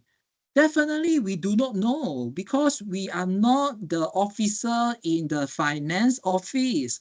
So if you would like to ask about your tuition fees payment and refund status, please directly ask your inquiry to the correct department, which is finance office, because finance office is the only authorized office to answer your tuition fees payment and your refund status, not Office of Examination, not OAR, not your HOP, not your PO, not your faculty office. So please ask your inquiry to the correct department or the correct office. Okay? Same goes to Office of Examination. Okay, Office of Examinations will in charge of your examinations, your receipt, your makeup, and your grade review matter. Okay, so in this case, you can send your email directly to Miss Chandra Ramaya. Okay, and for finance office, okay, you can directly send your email to IIU Finance, Miss Normiza Shahidin, or Miss Gokula Valin Ganesan. Okay. OAR, what is the function of OAR? Office of Admissions of Records, OAR. If you would like to ask about your student ID card, or you would like to ask about when is your convocation, you can ask this matter directly to IUOAR, and this is the email address. And if you have the problem to access your student portal, okay, your ID and your password cannot match, or you do not know how to navigate the student portal, please directly send your email to Miss Hairunisa Mahmud. Whatever matters related to students portal, please directly send your email to Miss Hairunisa Mahmud. Okay, so I think this line is very important. So everyone, okay, please screenshot for your future reference. Number 2, okay, if you have any problems related to your Canvas, please directly send your email to helpdesk LMS. Okay, because the officer of helpdesk LMS will be the only authorized department to in charge whatever issues related to Canvas helpdesk. Okay, next, if you would like to ask about the procedure of your EPF withdrawal or your KWSP withdrawal, okay, you can send your email directly to Miss Janaria Yakob. Okay, so that means if you want to ask whatever about EPF or KWSP withdrawal procedure, okay, please directly send an email to Miss Janaria Yakob. Okay, and then we have counseling center to support your mental health and your well-being, okay, at INTI International University, and you can send an email to Miss Nabila Wahida Hashim and Miss Lisa Ng Hao In Ng. And then later on, okay, we have a PTPTN briefing. Okay, the person in charge of PTPTN at INTI International University is Miss Premalata Suhandiran Viran. Okay, so please screenshot this slide, okay, for your future reference.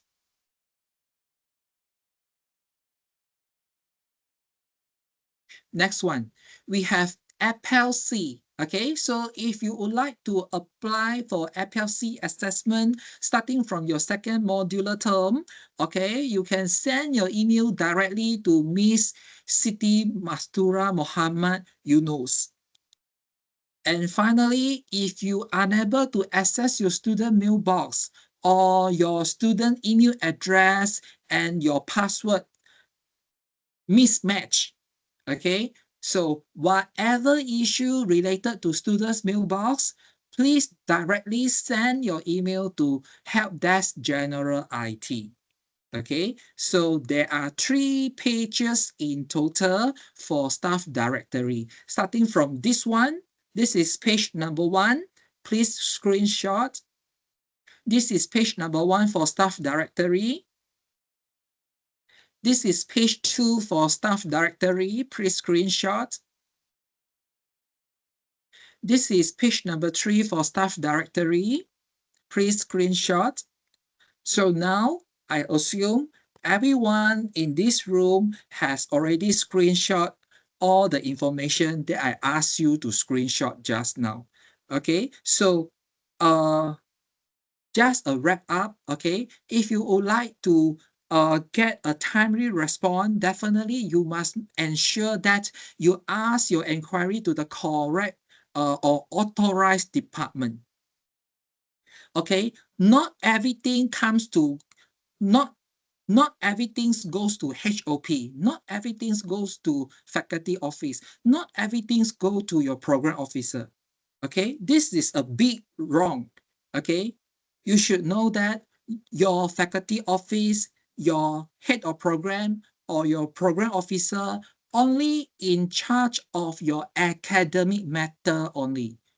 Okay, so I hope that, ladies and gentlemen, once we already go through the 3 pages of staff directory just now, okay, I can create an awareness among you, among all of you today. Okay, make sure you raise your inquiries to the authorized or correct department or person in charge. Okay,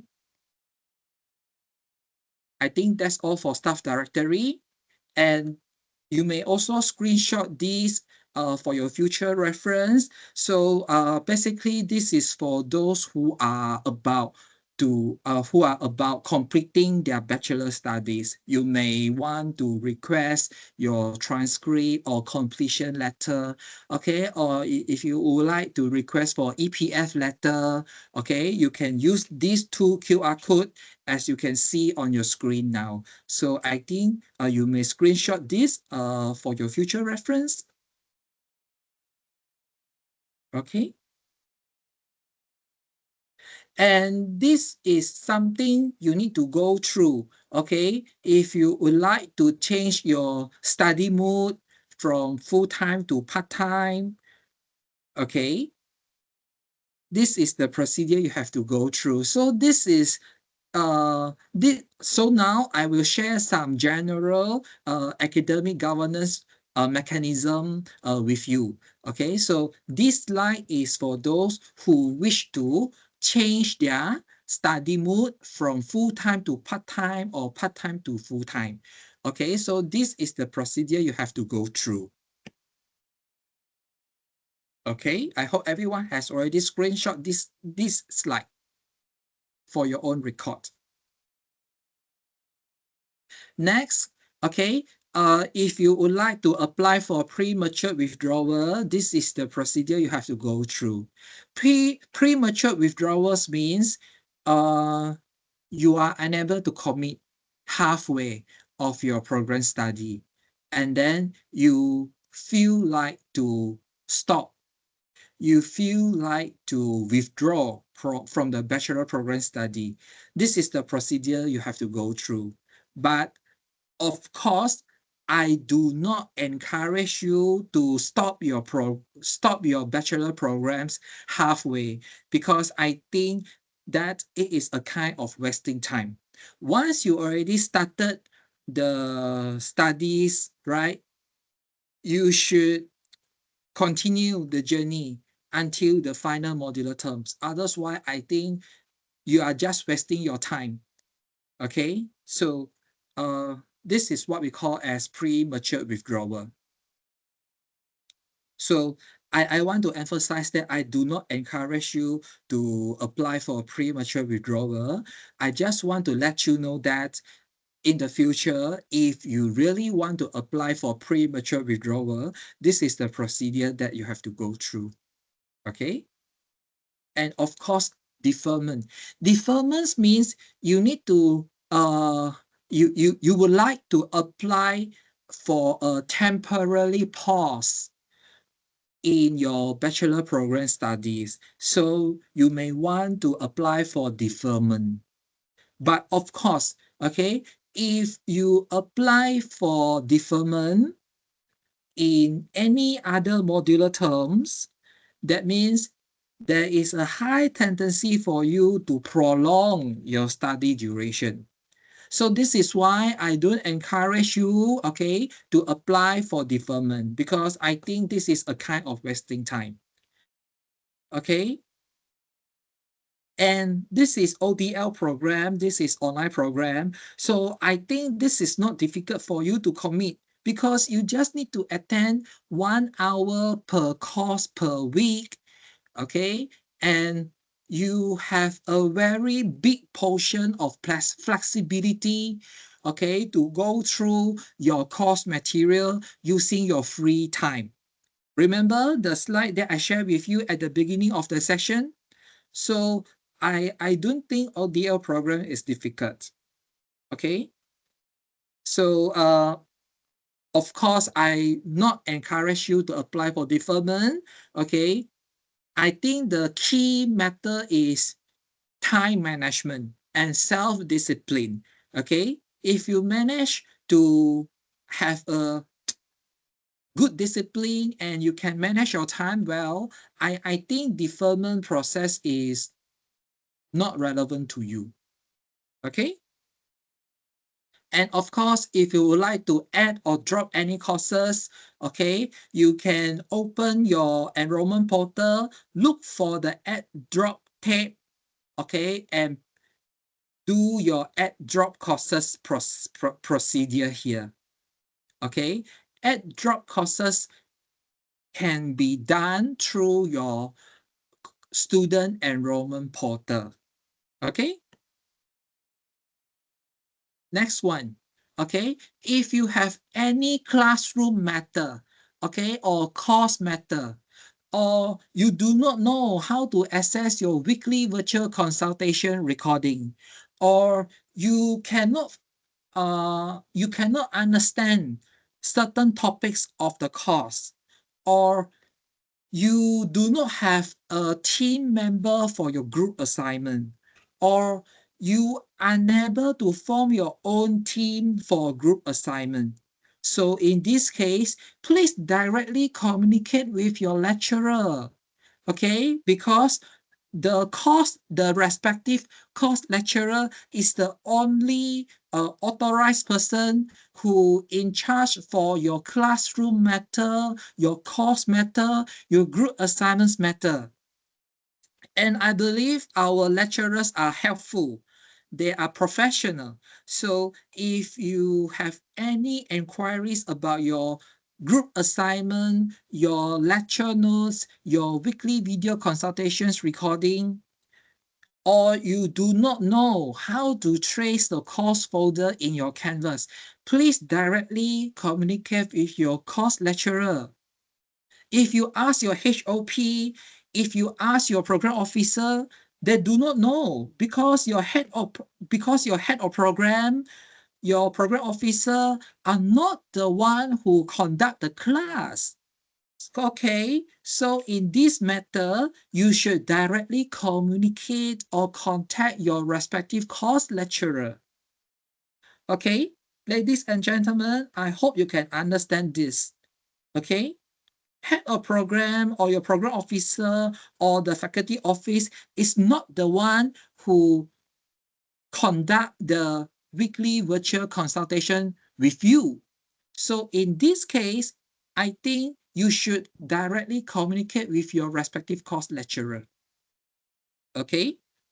And then if you would like to ask anything about course enrollment or registration matter, please send your email to our program officer. She is Miss Prema Santiran Segaran, and this is her email address. And in order to ease the email communication, I think everyone should make it a habit. Okay? Start the email content by self-introduction. Tell us what is your full name, what is your student ID, what is your intake, and what is the course details that you would like to ask. Okay, so in this case, I believe, okay, our officer can assist you in a faster way. Okay, and I want to tell you, whenever you communicate with the faculty office or the university management, please use your official student's email address. Okay, because this is for official matter. So please use your official student's email address. Whenever you want to communicate with the faculty office, your head of program, your program officer, or the university management. Okay, please use your student's email address. And please regularly check your student's mailbox to get the updates, okay, from your faculty office and university management. So regarding to the email communications, right, I would like to create a awareness among all of us, okay, regarding the email ethics. So the SOP for the university officer to reply your email is 24 hours for urgent matter and 3 to 5 working days for general inquiry. So this is the SOP, this is the time frame for all of us, okay, in terms of the email ethics. And please remember to use your students' official email address while communicating with the faculty office or university management. And please provide ample time for the university officer to reply your email. Okay? Please remember this key time frame: 24 hours for urgent matter and 3 to 5 working days for general inquiry. Okay? And please send the email once is enough. Don't send multiple repetitive email, okay, to the email recipient. I don't think it helps in terms of email communication. Since all of you are working adults, okay, I believe you know how to write an email. Huh? And please, okay, provide ample time, okay, for the email recipient to reply your email. And please, please be polite, okay? Please be professional, okay, in terms of email communications, okay? And you are also working, right? So you try to imagine if you receive repetitive email for the same matter very frequently, what do you think? Are you happy? I don't think so. Okay, so please be kind with us. We are all human, right? So I think we should be kind among each other. Of course, we are here to provide a professional, a conducive, okay, a high class working environment to you. But at the same time, we also request your cooperations, okay, in terms of whatever we have been explaining to you today. If you can cooperate with us, and of course, we will also try our best to provide, okay, a timely feedback to you. Okay? It's that simple. And of course, if you send your email in the midnight, okay, or you send your email outside of the common office hour, definitely there is nobody will reply your email. Definitely. Why? Okay, let's look at the office hours at INTI International University. It, Sorry, sir. it is Sorry, sir. from Monday to Hello? Friday, okay, 8 a.m. to 5 p.m. Malaysian's local time. Okay, office hour exclude public holiday. Okay, and of course, weekends is not our common working days. Okay, so please give us ample time to reply your email. Okay, we definitely will reply to your email. But what if your email was unable to get the reply from the email center? Then you may send a gentle reminder to the email recipient. I think this is a good practice in terms of email communication. And please remember the office hour is Monday to Friday, 8 p.m. to 5 p.m. Malaysian local time, excluding weekends and public holiday. Okay? And this is the bad examples, okay, for email communication. I provide two cases for you, so you can see case number 1 and case number 2. This person send in the same email content repeatedly in such a short period of time. Same goes to case number 2.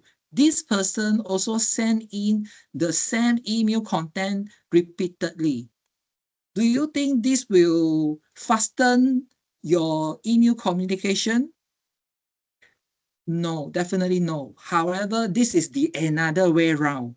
Okay, so please send in the email content once is enough and wait for the reply. Okay, don't be like case number 1 and case number 2. This is so bad. Okay, so lastly, for general inquiry, okay, please send your email to our program officer. She is Miss Prema Santiran Segaran. Okay, you can screenshot her email address. And finally, okay, in terms of deferment or premature withdrawal or your study plan, okay, you can refer directly to your head of program.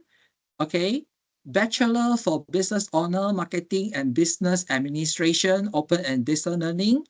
Okay, the head of program is Miss Ruzana Ramli, and this is her email address. And for those who are enrolled in Bachelor of Business Honor, Human Resource Management, and International Business, Open and Distance Learning, I am your head of program. I am Dr. Chen Kaiwa. Okay, and with that, okay, I end this session. Thank you very much for your time. Okay, and I wish you good luck and enjoy the learning journey. And one more thing about the credit transfer application. I want to tell you, credit transfer application is not necessarily a good thing to everybody. Why? Because recently I received one request from a final year student. He asked me, uh, in the email, he said, Dr. Cheng, can you please help me to remove my credit transfer record? I asked him why you want to remove your credit transfer record in the university system. And then he told me he need the bachelor certificate very much for his job promotion at the workplace. And his superior told him his CGPA is very important to determine whether he or she can get salary increment or not once he completed the bachelor program study at INTI International University. And unfortunately, his current CGPA is 3.49. And as you can see from the screen I shared with you just now, the benchmark for first class honor at INTI International University is 3.50. So he is lacking of 0.01 to achieve first class for him to get a good salary increment. So this is why he write in an email to me and asked me to remove his credit transfer record. I want to tell you, okay, I'm very sorry. We cannot do that because whatever record has been captured in the university system, that's it. That is permanent. We cannot change. So this person achieved a final CGPA of 3.49 in his final semester. So this is just a sharing with all of you. Okay. My intention is to tell you that credit transfer application is not necessarily a good thing for everybody. Okay, just like the story that I shared with you just now. So with that, I end this session. Thank you very much. Okay, if you have any inquiry, okay, you can open your mic and talk to me now, and I will provide the feedback to you if I can. And let me go through how many what are the inquiry that I can see in the chat room. Okay, Father G say, but if I cannot attend the class, is there any recording that I can play back? Yes, definitely. All the lecturer will provide feedback or upload the recording, okay, through Canvas. Or you can even access the recording through your Microsoft Teams. So you can check with your lecturers. Hi, I got a question. May I know who is on the line? Wang Yu. Hi, hi, Yeah, hi. Nice yeah, to hi. meet you. Yeah.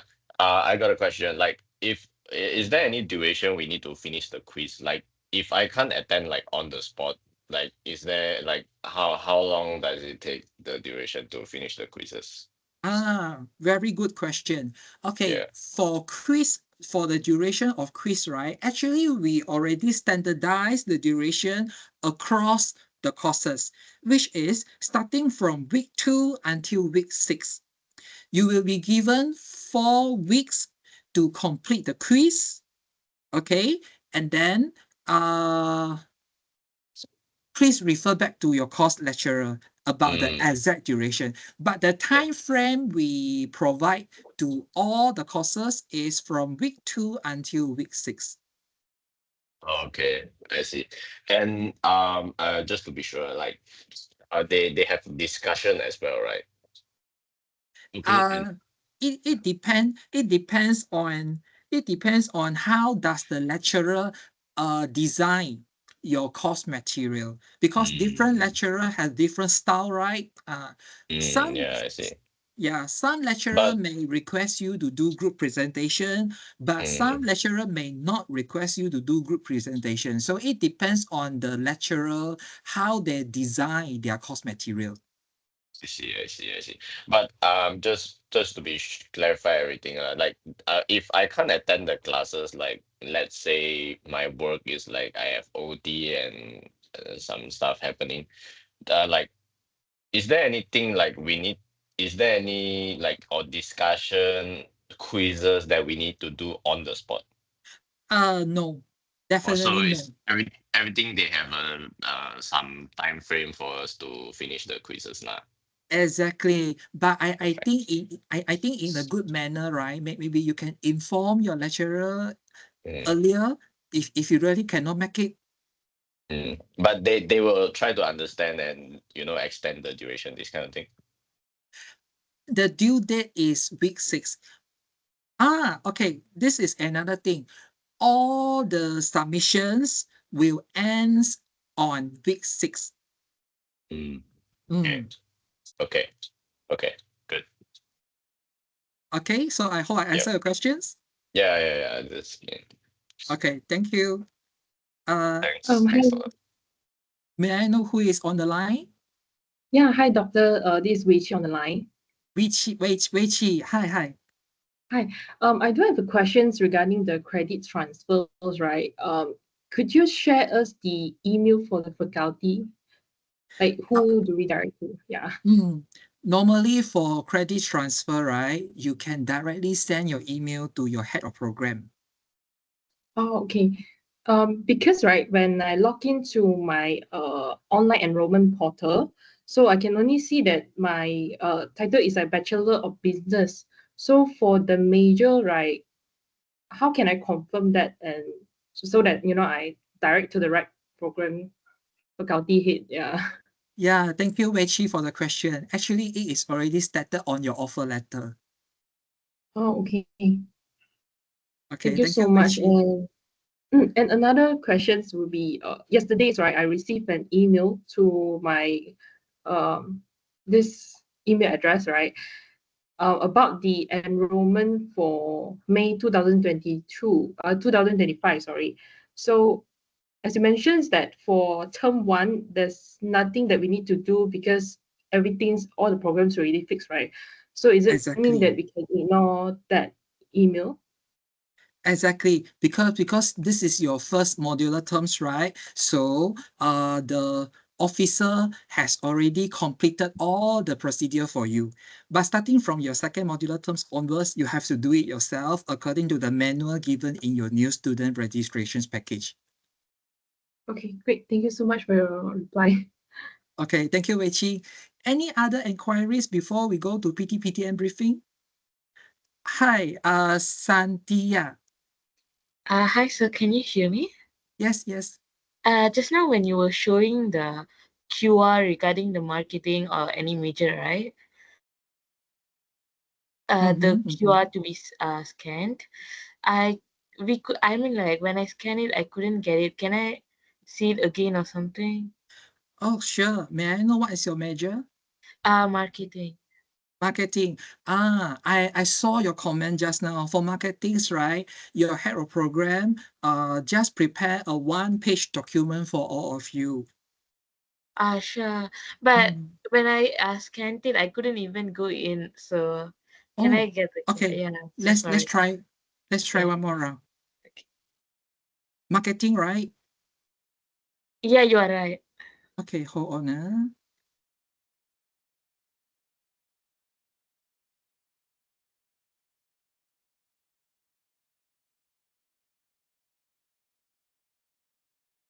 Are you able to get it?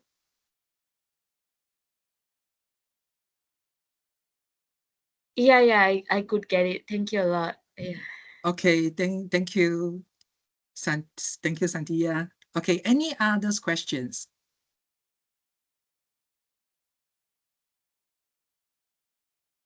And I think our program officer has already responded to most of the inquiry in the chat box. Right? If there is any question that we miss out in the chat box, please turn on your microphone and let's settle it as quick as possible. Hi, Doctor. May I'm I know Jing who Shen. is on the line? I'm Jing Shen. Hi. Nice to meet you. Can I know, should I also apply the credit transfer as I'm progressed from INTI Subang, the diploma in business management? Okay. Have you submitted your transfer and progress form to the staff over there? Never before. What is the timetable you received in your news in your email?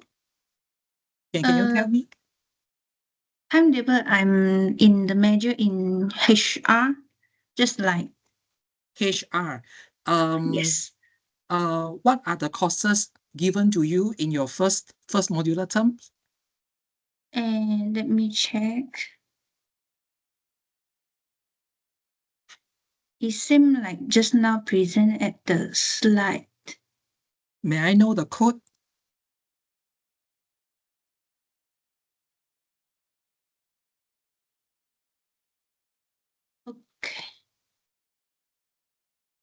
It's MGT42751E.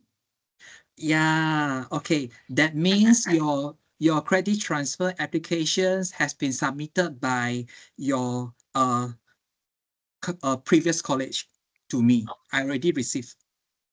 Okay, so I no need to apply again lah. I not at the moment, but in the following weeks, right?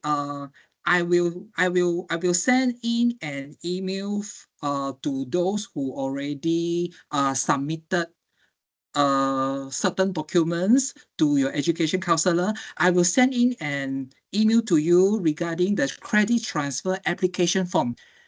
You need to fill out a form for us to proceed with the review process. So please wait for my email. Okay, thank you. Okay, thank you. Any other questions? Vivita says, can I add on more subject to your semester one from my next semester? Vivita, it depends on the study plan. Yeah, because the study plan is provided by the faculty office and you have to follow. If you are given 3 courses, then hopefully you can register for all the 3 courses lah. Okay, but somehow I understand it depends on your financial status as well. Okay, but whatever given whatever courses given to you, right? That is the course assigned to you. So you can register for the course according to your financial ability. Okay, but let's say, okay, I have been given the faculty office has already assigned to you course A and course B for August 2025 modular terms. So that means you need to follow course A and course B, okay, for your course registration procedure. You cannot simply choose course S or course M or course O for yourself. You cannot do that, huh?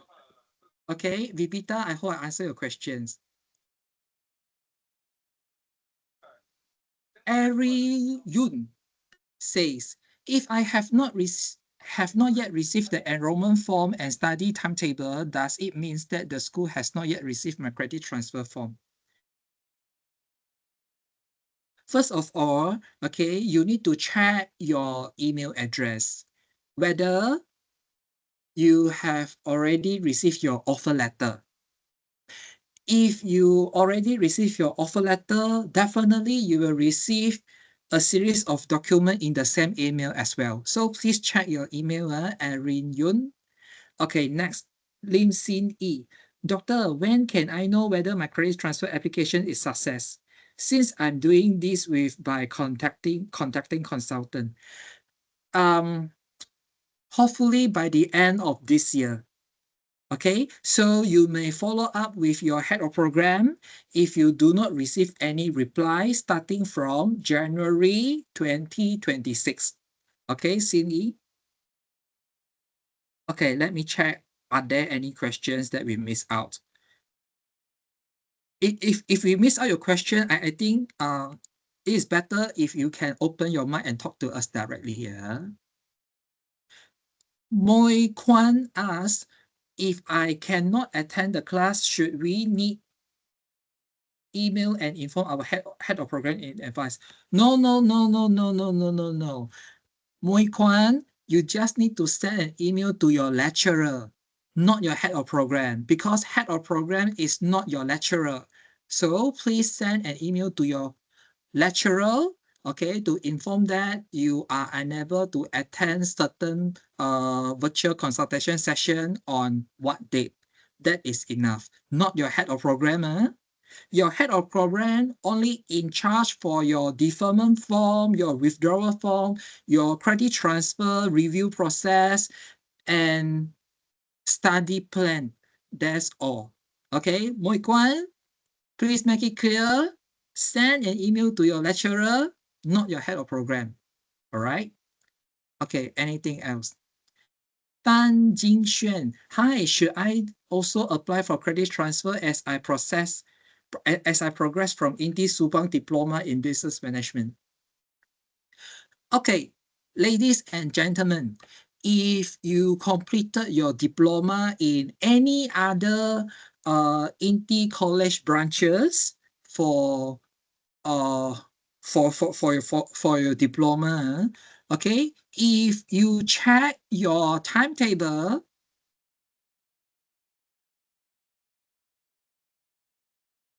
if you check your timetable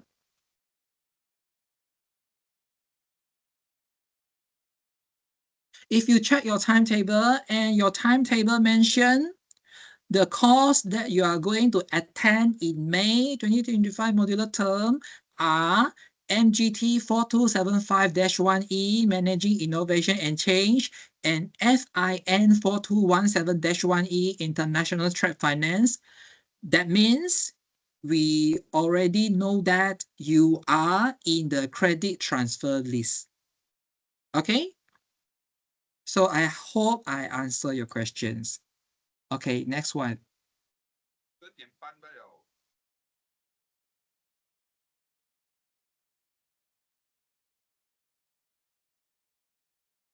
Chen Zhishen asks, I have received offer letter but no provide with the course enrollment.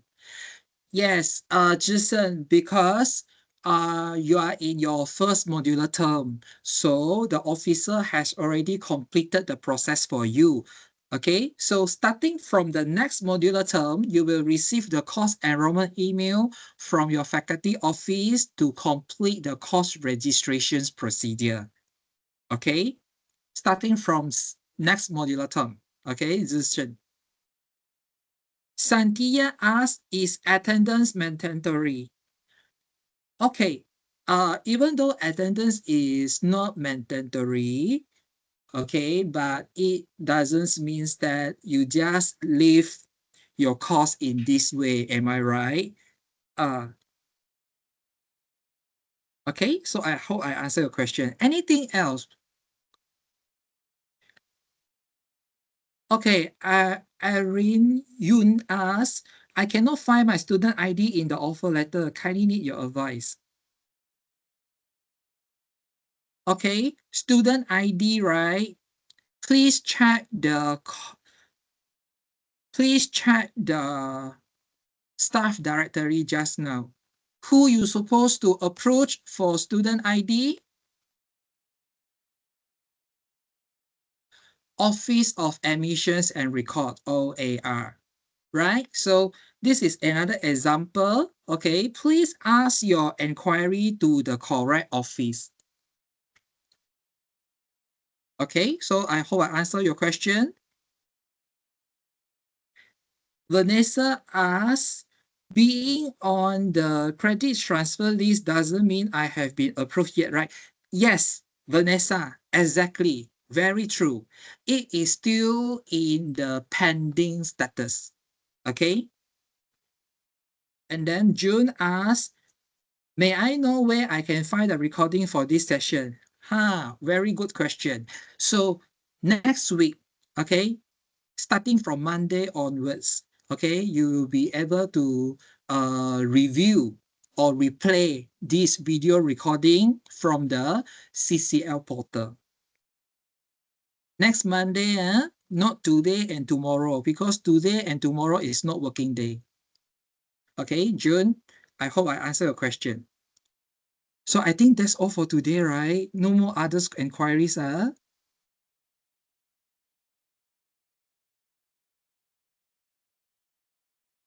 Okay, I am currently using my diploma student email. Is it the same as the bachelor degree student's email?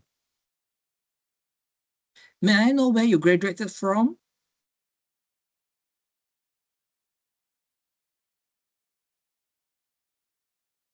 If you graduated from Penang, Subang, okay, you may, okay, Subang campus. Okay, you may check your diploma email address first, but I believe your diploma email address will not last long. Okay, so please check it first, and your personal email address. I believe the OER office, okay, send it to your diploma student's email address and your personal email address just for this round. Okay, and Lee E. Joyce asks, when will the class start? Okay, it depends on your timetable, and the timetable is available in the new student registration package through your email. Okay, together with your offer letter, they are in the same email. Okay, so please check your timetable accordingly. Okay, and then Cindy asks, since I got the timetable with that 2 courses with credit transfer, also doesn't mean that I have been approved, right? I don't understand. I don't understand your questions. And then Vanessa asks, are all the classes recorded and available to watch anytime? Yes, until the end of May 2025 modular terms. Okay, it will be available until the end of May 2025 modular terms.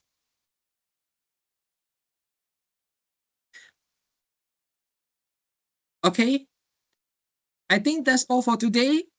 Thank you very much, everyone. So, Hi, I'm hi. Chen. I have a question. Just Hi. now I say about my application for the degree. I get the offer letter, but no enrollment, right? But I checked already in my student login page that I need to do payment, and there is nothing there. And in my timetable, also nothing there. May I know where you graduated from? Same as INTI University. Which branch? Nilai campus. Nilai, yeah.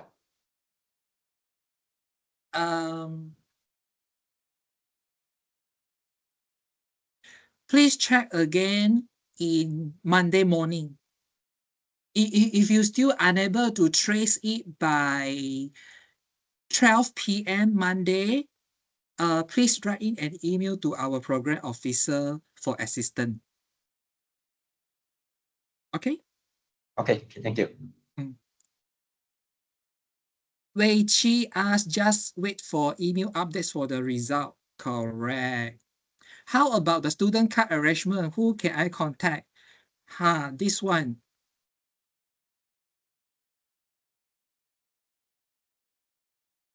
Student card, right? Okay, as you can see on your screen now, IUOAR. Can you see that? Student ID card convocation. Please refer to Office of Admissions and Records, OAR. And this is the email. All right.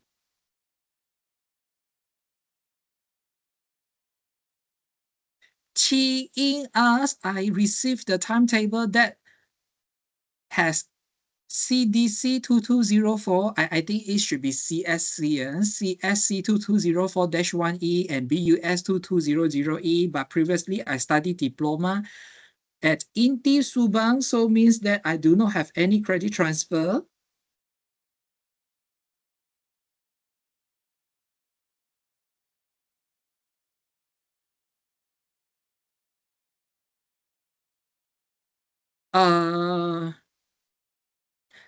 Chi Ying, for this case, right, since it is related to credit transfer, please write an email to your head of program. Okay, your head of program will assist you. Lim Li Jie, I received the screenshot credit transfer application from my academic advisor. However, my timetable is the first one without credit transfer.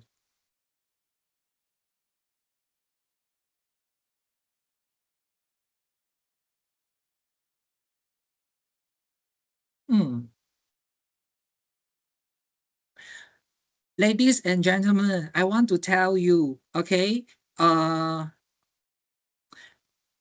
whenever you receive any informations from education counselor, from marketing teams, from career services, from academic advisor or whatever, please verify with your head of program. Okay, just like this case. Okay, Li Jie, since it is related to your credit transfer, please write an email to your head of program in Monday morning. Okay, your head of program will assist you. Monday morning, not today, not Sunday, Monday morning. Okay, Li Jie? So I think that's all for today. Thank you very much, everyone. Okay, and now let's move to PTPTN application. So I wish everyone all the best. Okay, and have a nice day. And now let's welcome Miss Prema from Scholarship Unit. She will in charge for PTPTN briefing. Thank you, Dr. Chang. Thank you so much for your briefing. Okay, I shall start mine without any delay. Yeah. Dr. Chang, I'm glad you have shared the staff directory just now, because up to yesterday, I'm still receiving inquiry on the course enrollment, in which I really cannot help them. And I Yes. believe Prema also received regarding PTPTN, which she cannot help them as well. And we have Yes. to exchange ourselves. So I hope this group of students get the direct person to contact, so that they can get the inquiry solved immediately. Okay, anyway, thanks a lot, Exactly. Dr. Chang. Thank you, Prema. Okay. Hi, students. Okay, I'm going to brief regarding the PTPTN, yeah, how to apply. And this loan actually is only applicable for BBUS LS. Okay, not for diploma LS. It's only for BBUS LS student. Okay, in scholarship unit, there are two staff. Okay, myself. Okay, Premalata. My full name is Premalata Suhandire Viran. Okay, not Prema Sandira. Okay, I'm from scholarship department, and my colleague is Miss Parimala Muthu. Okay, without further ado, I know it's during lunchtime already. Everyone is hungry. Okay, let's start. Okay, PTPT have launched new system since last year, February onwards. Okay, for student, you have to download, okay, my PTPTN, okay, at your mobile. Okay, and they advise student to use your own mobile. You have to use your own phone to download the portal for loan application. Okay, and after download, you have to complete the EKY. EKY means you have to do identity verification, customer identity verification, whereby you have to make sure, okay, you have to make sure that you have your IC with you. Okay, you have to take IC. You have to take picture of the IC front and back, upload, and lastly you have to take selfie. That means once you complete the EKY, you are done. Okay, with the phone mobile registration. This is compulsory, because without this, you won't get the loan on time. Okay, it will cause delay. So firstly, you have to download the um, system. Okay, PTPTN system.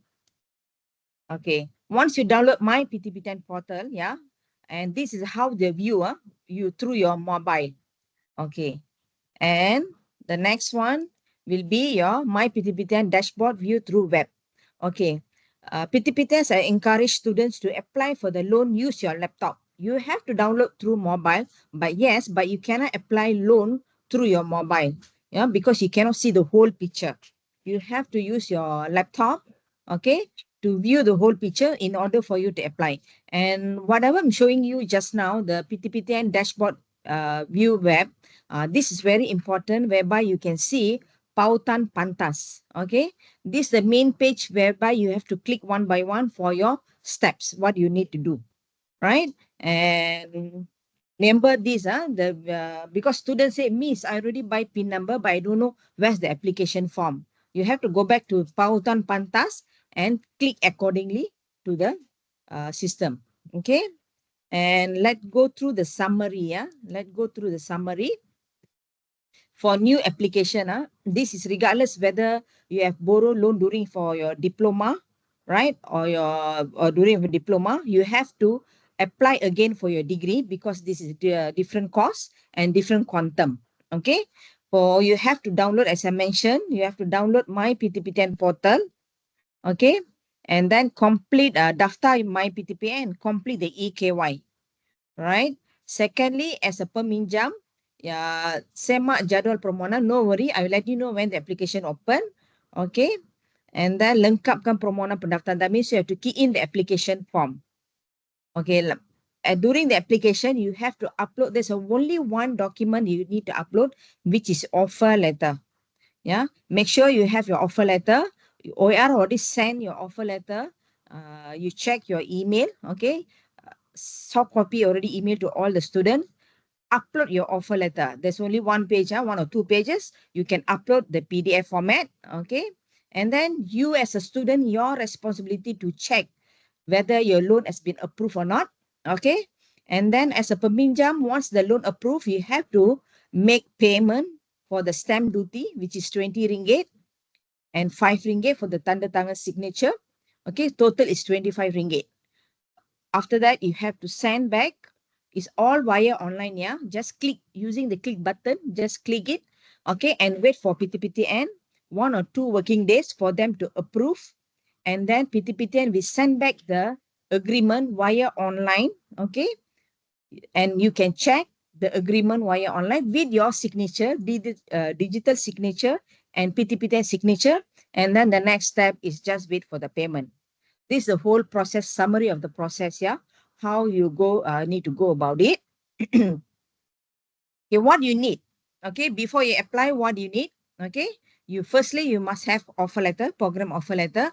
Make sure when you apply, you check what program you are.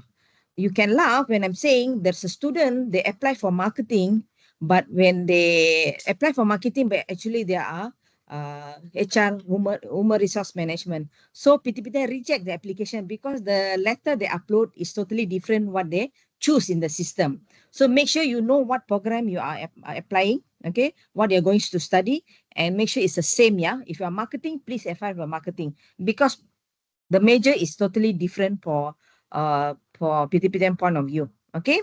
And then you must have SSPN account. SSPN stand for Scheme Simpanan Pendidikan Nasional, yeah. This is compulsory by government, yeah, by PTPTN, not by us. You must have SSPN, and those already have before. One student only one time. If you apply before for your diploma, definitely you already have the SSPN account. You no need to open a new account again, right? Just only need for one time only, okay. And you must have Maybank saving account number. Okay, I would like to highlight here because some students, because recently we have Maybank account saving, but at the same time they have MAE number. I have students whereby instead of key in the saving number, they go and key in MAE number, which the loan have been rejected. The Maybank cannot transfer the loan successfully, right? And then there's another process for them to update the account number again, and then they will delay the loan. Okay, so make sure when you key in your account number, key in your Maybank saving account number. Okay, clear? These are 3 things you must have before your application. Okay. Okay, when? Okay, the application according to PTPTN rules, it's not mine. They have opened the application before and semasa. Sebelum dan semasa. That is their process. So therefore, our application actually already open in 1st May and closing date, I know all got shocked, but the closing date is 31st May. We have no choice, okay? You have to apply for the loan before 31st May by midnight, all right? Make sure, because I know it's another around 7 days in the corner. You can do it on the spot immediately because everything is via online. You don't need to go anywhere. You can buy the PIN number via online. You can open the SSPN via online, all through PTPTN portal. Okay, you can apply via online. So you don't need to go down to the bank, except if you don't have Maybank saving account number, you have to bring your offer letter to the bank to open the Maybank saving account. That's the only thing that student have to go to the Maybank to open saving account if you don't have Maybank saving account. Okay. Otherwise, if you already have, make sure the Maybank account is active. That's it. Other than that, everything is online. Okay. Student, okay. How to go for the application, the PIN number. Okay, same thing as I mentioned just now, the Pautan Pantas. Okay, it's already mentioned for you to apply. You just pembelian PIN number. Okay, there's a two-way. Either you go to BSN or you go to the online portal. Okay, the portal is from PTPTN portal. Yeah, so this you have to complete. Okay, this one. Once you buy the PIN number via online, yeah, you know worry. Once you buy the ringgit, you receive the receipt. The system will straight away give you the application form via online. If you cannot find, no worries. You go back to the Pautan Pantas. You look for your permohonan pinjaman. When you click there, the system will show you the application form. But make sure you pay the ringgit first lah. The ringgit is your application. Pembelian number PIN. Okay. And then once you get the application form, you have to complete the details. The detail is very simple about yourself, okay, about your pekerjaan, about your father, mother, and about the kursus. All right. It's all your details. You have to key in all these. Okay. No worry about the maklumat, your pekerjaan. I know you are working, but regardless of your salary, it won't affect the loan amount. Okay, because for BBAS LS, there's a no category of loan, whether your income is B40 or not B40, whether it's T20, is not by categorized. They only give one loan across for all the students. The amount will be same across for all the students. There's a no category. So you can key in whether you are working or not, it's up to you. You can key in all the details, but no worry, it's not affecting the loan amount at all. Okay. This is the next part. Okay, whereby student usually, I got called, sometimes student email me, cannot find the university. Okay. Okay, let's go through one by one because this is a common question that I receive from students. Jenis IPT is IPTS, okay? Institut Pengajian Tinggi Swasta. Okay, if you click awam, then you cannot find our university name. So make sure it's IPTS. Nama institusi is Universiti Antarabangsa INTI. When you type university or you choose, you have to choose from the drop box. Okay, UNIVERSITI, not TY. If you type TY, you cannot find Universiti Antarabangsa INTI. So make sure you follow this, Universiti Antarabangsa INTI. Mood pengajian is a penuh masa. PTPTN loan is only applicable for full-time students. Okay. BBAS LS for full-time student, not for part-time. Okay. Peringkat pengajian is ijazah pertama sepenuh masa. Okay. Peringkat pertama, ijazah pertama sepenuh masa. Here also, I have student make a mistake whereby they, instead of choose ijazah pertama sepenuh masa, I don't know why they go and choose DD ijazah pertama sepenuh masa. There's a difference. If you choose DD ijazah pertama, you cannot find the kursus. You cannot find the program. Okay. Then the pre-shot miss, I cannot find the program. Then I ask them to screenshot. They choose the peringkat pengajian wrong. Okay, take note is this. Please, you can snap also. Otherwise, later on, you can check the CC portal for the briefing slides. Okay, tarikh mula pengajian. This is your first semester, your first term, yeah. So, tarikh mula pengajian, you have to choose them from the drop list, which is 01/05/2025. And nama khusus will appear accordingly, yeah. Whatever khusus that ditawarkan according to May will come out. And also tempoh pengajian will come out automatically, which is 3 years, regardless whether you are transferring from a diploma. Okay, whether you got any credit transfer, it's not counted. This is as per MQA. The program is approved for 3 years. Loan will be approved for 3 years. Student number metric is student ID number. We start with I250 if you're first semester currently. Okay, and number account, this the number account, Maybank, I mentioned just now, is a saving account number. Clear? Okay, recently I have a student, a new student, she wanted to apply for April closing date. Okay, not April, I think May closing date. Okay, but unfortunately, I emailed her to apply, to choose tarikh mula pengajian 01/05. I put it there clearly. Okay, the student choose wrongly. And the students choose 01/06 June. That is for our conventional program. we have conventional program. And instead of choose our BBUS ODL program, choose BBUS conventional program. Okay. And then the whole application was wrong. I told her I can't help it because that is system. Once PTPTN reject, you have to cancel and then you have to reapply again, but the student will lose one payment. Yeah, because there's no more. If you make any mistake during this application, you will lose one payment. Yeah, I tell you now itself. It's very important for you to make sure that you choose the tarikh mula pengajian correctly and also the program. Okay. The program later, I'll show you the code for you to make sure that you have choose the correct program. Okay. This the one. Okay. Make sure whatever program you choose, the word ODL is very important. Just now I mentioned the student apply Bachelor of Business Honors Human Resource Management. That's it.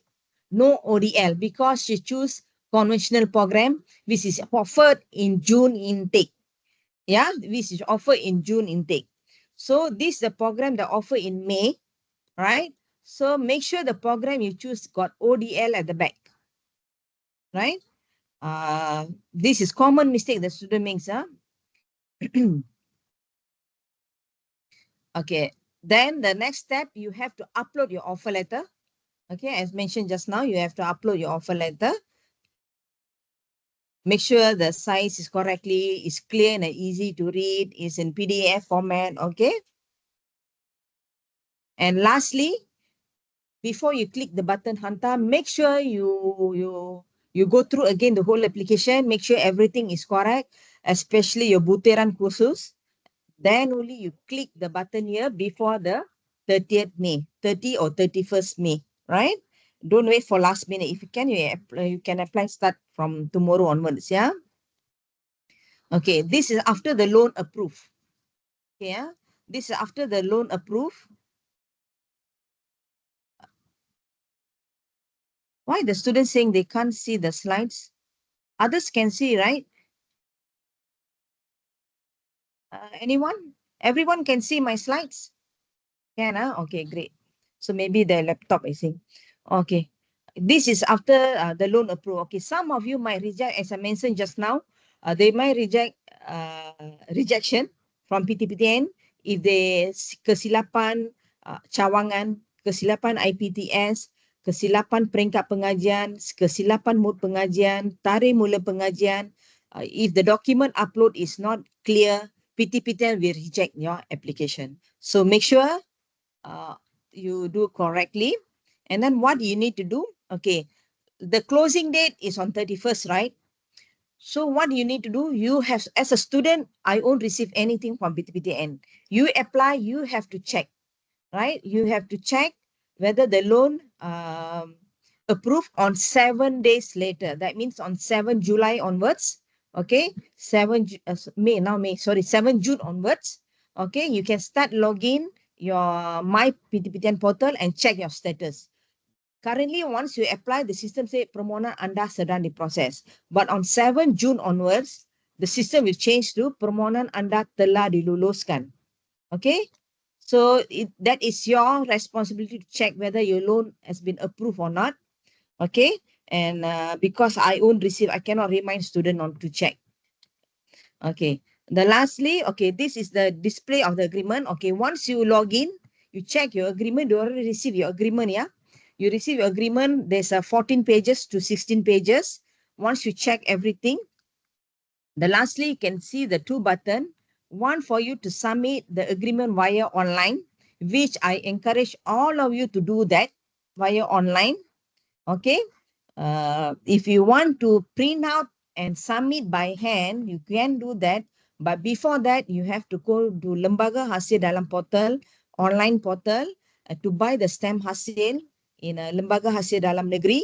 And then you have to attach, print out together with the agreement and go to the PTPTN office and submit by hand, which in which we usually don't encourage. The easiest way, submit, you just click here, sign the agreement via online so that you can get the digital digital agreement. Yeah. So you must make payment 25 ringgit.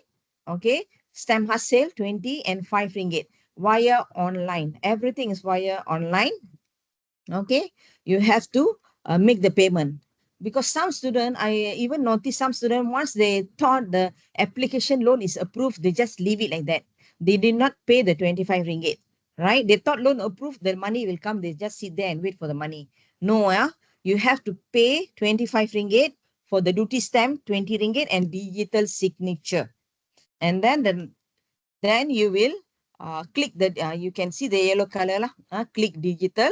And then once the payment is success, PTPTN will give you a complete agreement with your signature, with the date. Actually, it's not a signature, it's just your name with the date and time. Okay. And that one, the PTPTN will take at least 24 hours. Yeah. You have to check the following day whether the loan is, whether you will receive the agreement or not after you. Then it's your responsibility to also to download and keep the agreement for you for future use, just in case if you want to apply for any external scholarship. Okay, is you have to keep it, because according to PTPTN, the agreement will be there in the portal only for 60 days. After that, they will remove it. If you want a copy, make sure you download and keep for yourself. Okay. And this is how the agreement look like. Okay. The PTPTN signature, student signature. Okay. No more saksi, no more saksi signature. Last time used to be, but no more. And okay, this is the best part. Definitely all the students want to know how much the loan amount, right? As I mentioned, the loan amount is not like conventional. There's a category. Your loan amount is not by category.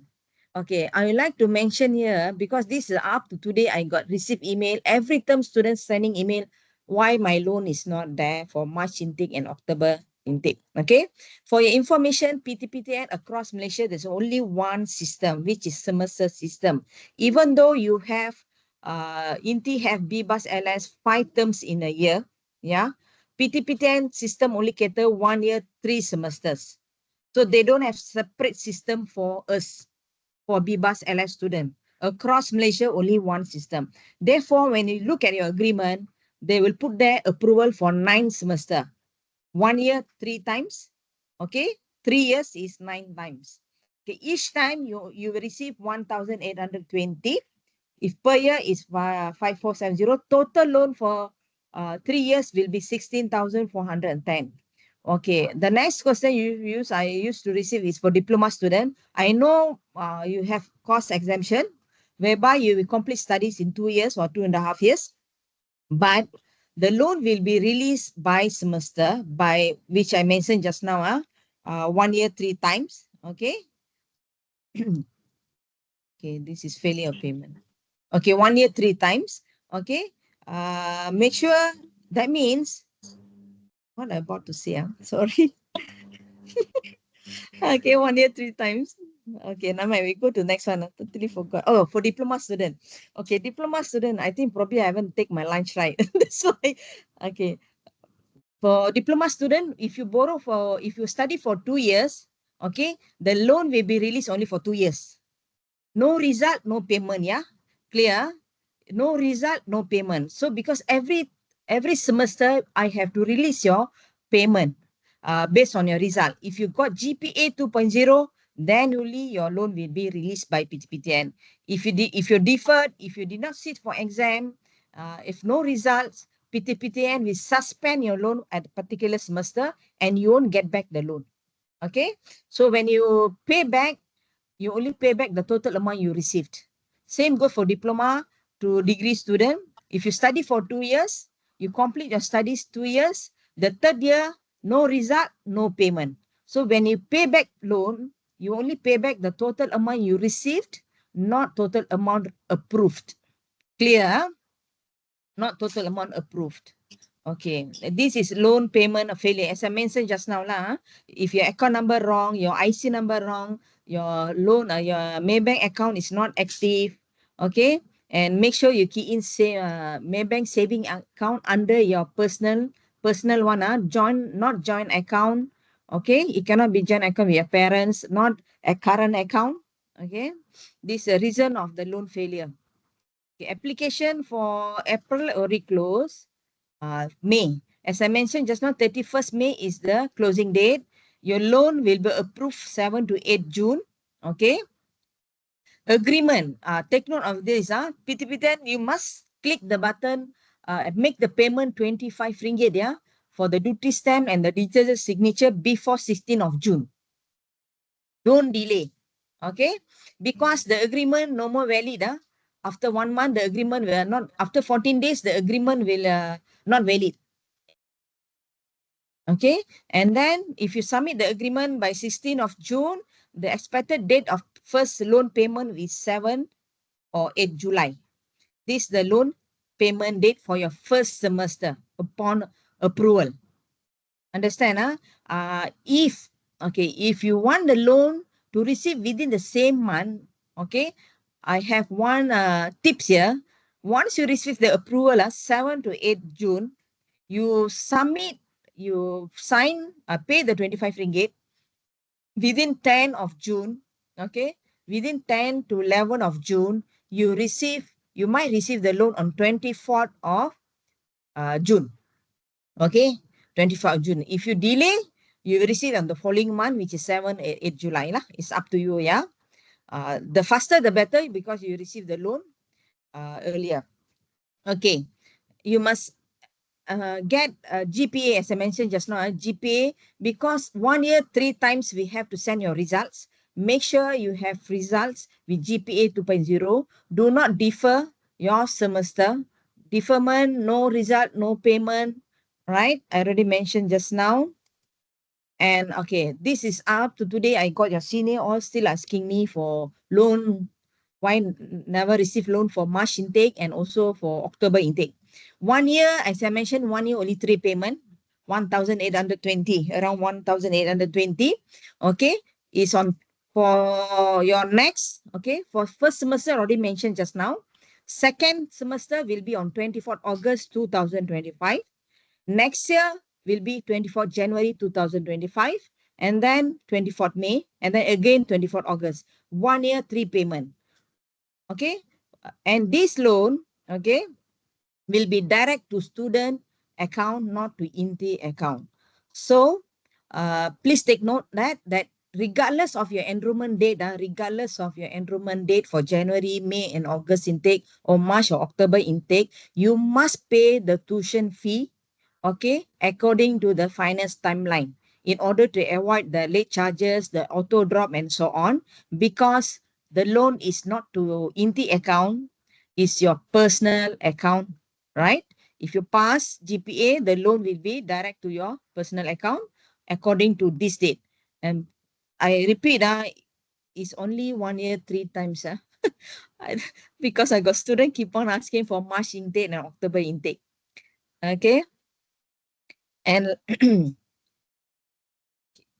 this is PTPTN policy, not my policy.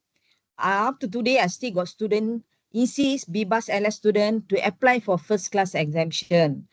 PTPTN rules and regulation, they don't they don't give first class exemption for BBAS LS program, because they say the program is, the tuition fee is very low. So they expect all the students to pay back. Even though you are first class, they have no, they don't have this service for the BBAS LS student. So regardless of your first class, second class, you have to pay back the loan according to the PTPTN schedule. All right. This is my contact number and also my colleague, Miss Parimala Muthu. Yes, only Maybank is allowed. No other bank. Other bank, no. The loan transaction will be rejected. Consider Chua Inke, only Maybank saving account number. All the INTI PTPTN loan is under Maybank. Okay, about the slides, no worry. Miss Prema Sandira, she will upload into the CCL portal. Okay, and you may access from that. Please make sure you check the program before you upload. Okay, you choose. That is important, whereby student make mistake, and do not click the button yes until you confirm. You make sure you have everything correct. because this is the only chance for you to apply. If you're wrong, you will lose one payment for this year. Instead of receive 2 payment this year, right? Because you start middle of the year, you're supposed to receive one for your May term. Next one is your August term. So if you wrongly apply for this term, then will be only one loan for this year. Okay. Any more questions? I know everyone is hungry already, including myself. Vimalata, this is Yes. Jackson. Yes. I got a question. If let's say now I already apply for this PTPTN, is it at the same time I can also apply from my EPF for the education fee? Can. Oh, Two different okay. things. Oh, okay. So means As long that as you both got of outstanding payment, as long there's an outstanding payment, definitely you can apply for EPF, no problem. okay, got it. So means that both of it can be run at the same time, right? Can. Because Okay. for this, the time, by the time you receive will be in June. Hmm. So EPF, they don't, I mean, OER will proceed with the full application. It doesn't matter. The loan, like say, if you get any overpayment, because the loan is banked to your account, so it should be no problem. Only EPF, they will direct to INTI account. The EPF, not to student account, the EPF to INTI account. If any excess money, finance will refund back to EPF, not to student. I see. Okay, got it. Okay. Okay. Thank you so much. Welcome. Hi, Miss. Yes, dear. Okay. Regarding the PTPTN procedure, as I'm a student, I've never get the loan before, and then I don't have a Maybank savings account too. So for me, the procedure will be like getting the account done right first. Yeah, you have to go Both to of it. Maybank. Yeah. You have to go to Maybank, but make sure you bring your offer letter lah.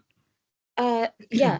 Am I supposed to do anything with the BSN? The BSN just now you actually can you can open SSPN account via Maybank. You want to go to the counter also can, or you want to buy the open the SSPN via online portal also can. It's up to you. so I can do the SSPN via online, but then the main bank should be like physical and then PTPTN, right? Yeah, but firstly you must get the Maybank account lah, because otherwise difficult, right? SSPN you can do it on the spot, because I mentioned just now in the Pautan Pantas, it is clear, is written here for you to open the SSPN. SSPN is primer. Primer only you open 20 ringgit one time. Okay, is SSPN plus you have to do monthly contribution, monthly saving. It's up to you. But usually for PTPTN, just for academic matter, just for PTPTN loan, they just apply open one time, which is SSPN primer. You only 20 ringgit. Okay, you only pay 20 ringgit to open the account. You just click here in the Pautam Pantas. You just click, fill out the form, make give the make online payment the 20 ringgit. And then when you go to buy the PIN number, okay, a PIN number is BSN, yeah, is also in the Pautan Pantas. Can you see here? Yeah, I can. So after that, when you no need to wait for the SSPN account number. Once you log in into the portal, PTPTN portal, the application form, the SSPN number will appear automatically.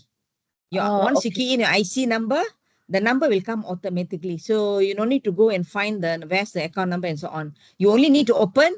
Everything is via system. Once you key in the IC number, SSPN account will appear automatically. So no need to worry. All right. Okay. Thank you a lot. Okay. Miss, I do have a question.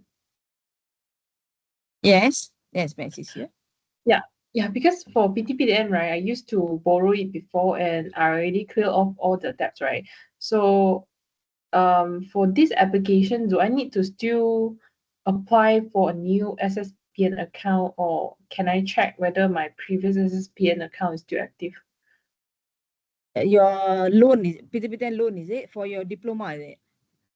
Yeah, diploma I already clear off everything. So will it still active, or I need to open a new SSPN account for this? No, application? SSPN only one time only. You see, can use it. No problem. Even though you settle, that is account lah. Should be, you never close, isn't it? You never withdraw, right? Have you withdraw the money?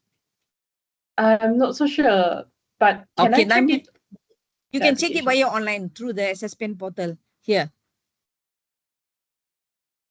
Through the portal, my portal, you can click the SSPN, you key in your IC number, you check whether you're active or not. Okay, can. Thank you so much. Okay. Darishini Segar, you mentioned that last time account be closed. So that means you have to open new account again for the loan.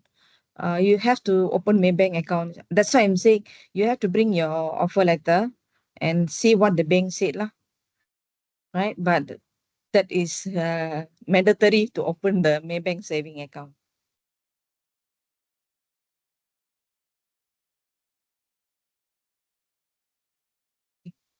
Any questions? Please drop by an email before if you want me to confirm your program, code, everything, whether you choose ODL or not. Please confirm before you click the button hantar. I don't mind to check for you, yeah, because I pity the student when they wrongly applied. Because you will lose one payment. That's the one my concern. If you have another deadline, it's fine, but there's the only date for your May intake. Yeah. Sorry, miss. Yeah. I have another this one. So we have to make sure if we don't put the incorrect information in there, right? So whatever it's in the offer letter should be the one that, right? Yeah. Offer letter. You follow the offer letter. Oh, okay then. Thank you. Sorry, Miss, just now, right, regarding my questions, I already download the PTPTN apps on my mobile phone, right? If I able to log in, Have you complete the yeah, EKY? yeah, if I able to log in using my user ID and also my password, right, does mean my SSPN account is still active. Am I right? Still active, yeah. Okay, thank you. Okay.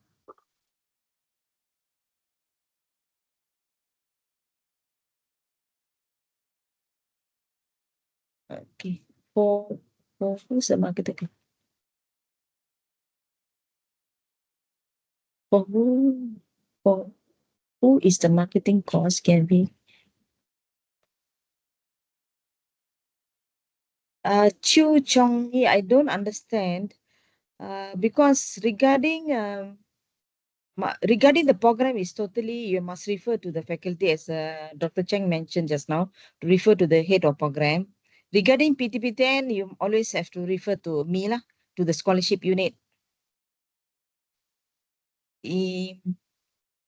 It's not, I mean, if you are in proper, I mean, if you follow the instruction, then you should be fine with the loan because you only need to apply one time only, right?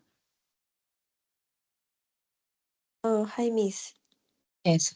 Can I ask, so for the course name, right, is just select the program name as per what we enroll to, is the exact same name, then we can hantar already, right?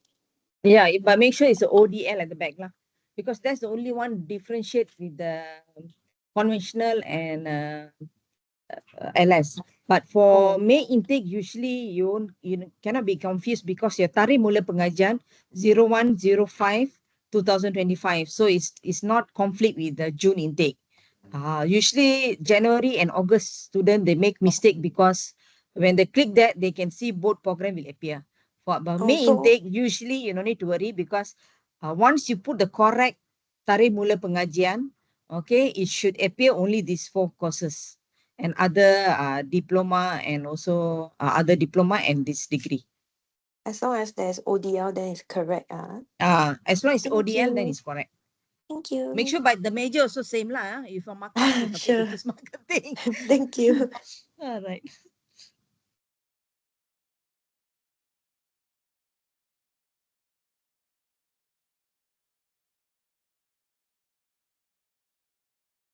May I confirm, is this course include the early bird option and group? If you're marketing, if your counselor, Vanessa, if your counselor have offer you early bird and group discount, you check whether it be deducted or not.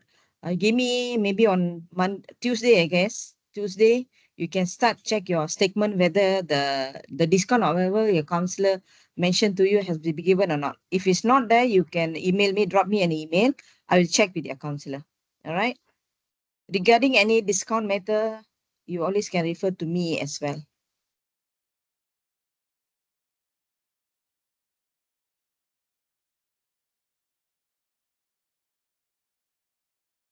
All right, thank you.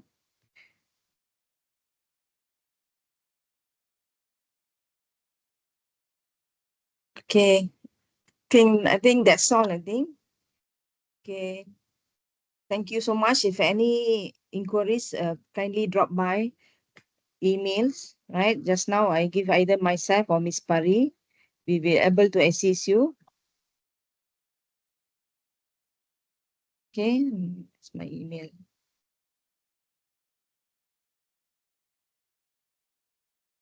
Okay, you may call me also 798-2089. That is my direct line, yeah. You can call me also 798-2089. On Monday onwards, not today and tomorrow lah. All right. Thank you. Dr. Cheng, I think maybe you can stop the sharing after this. Thank you, everyone. I think I have no question further.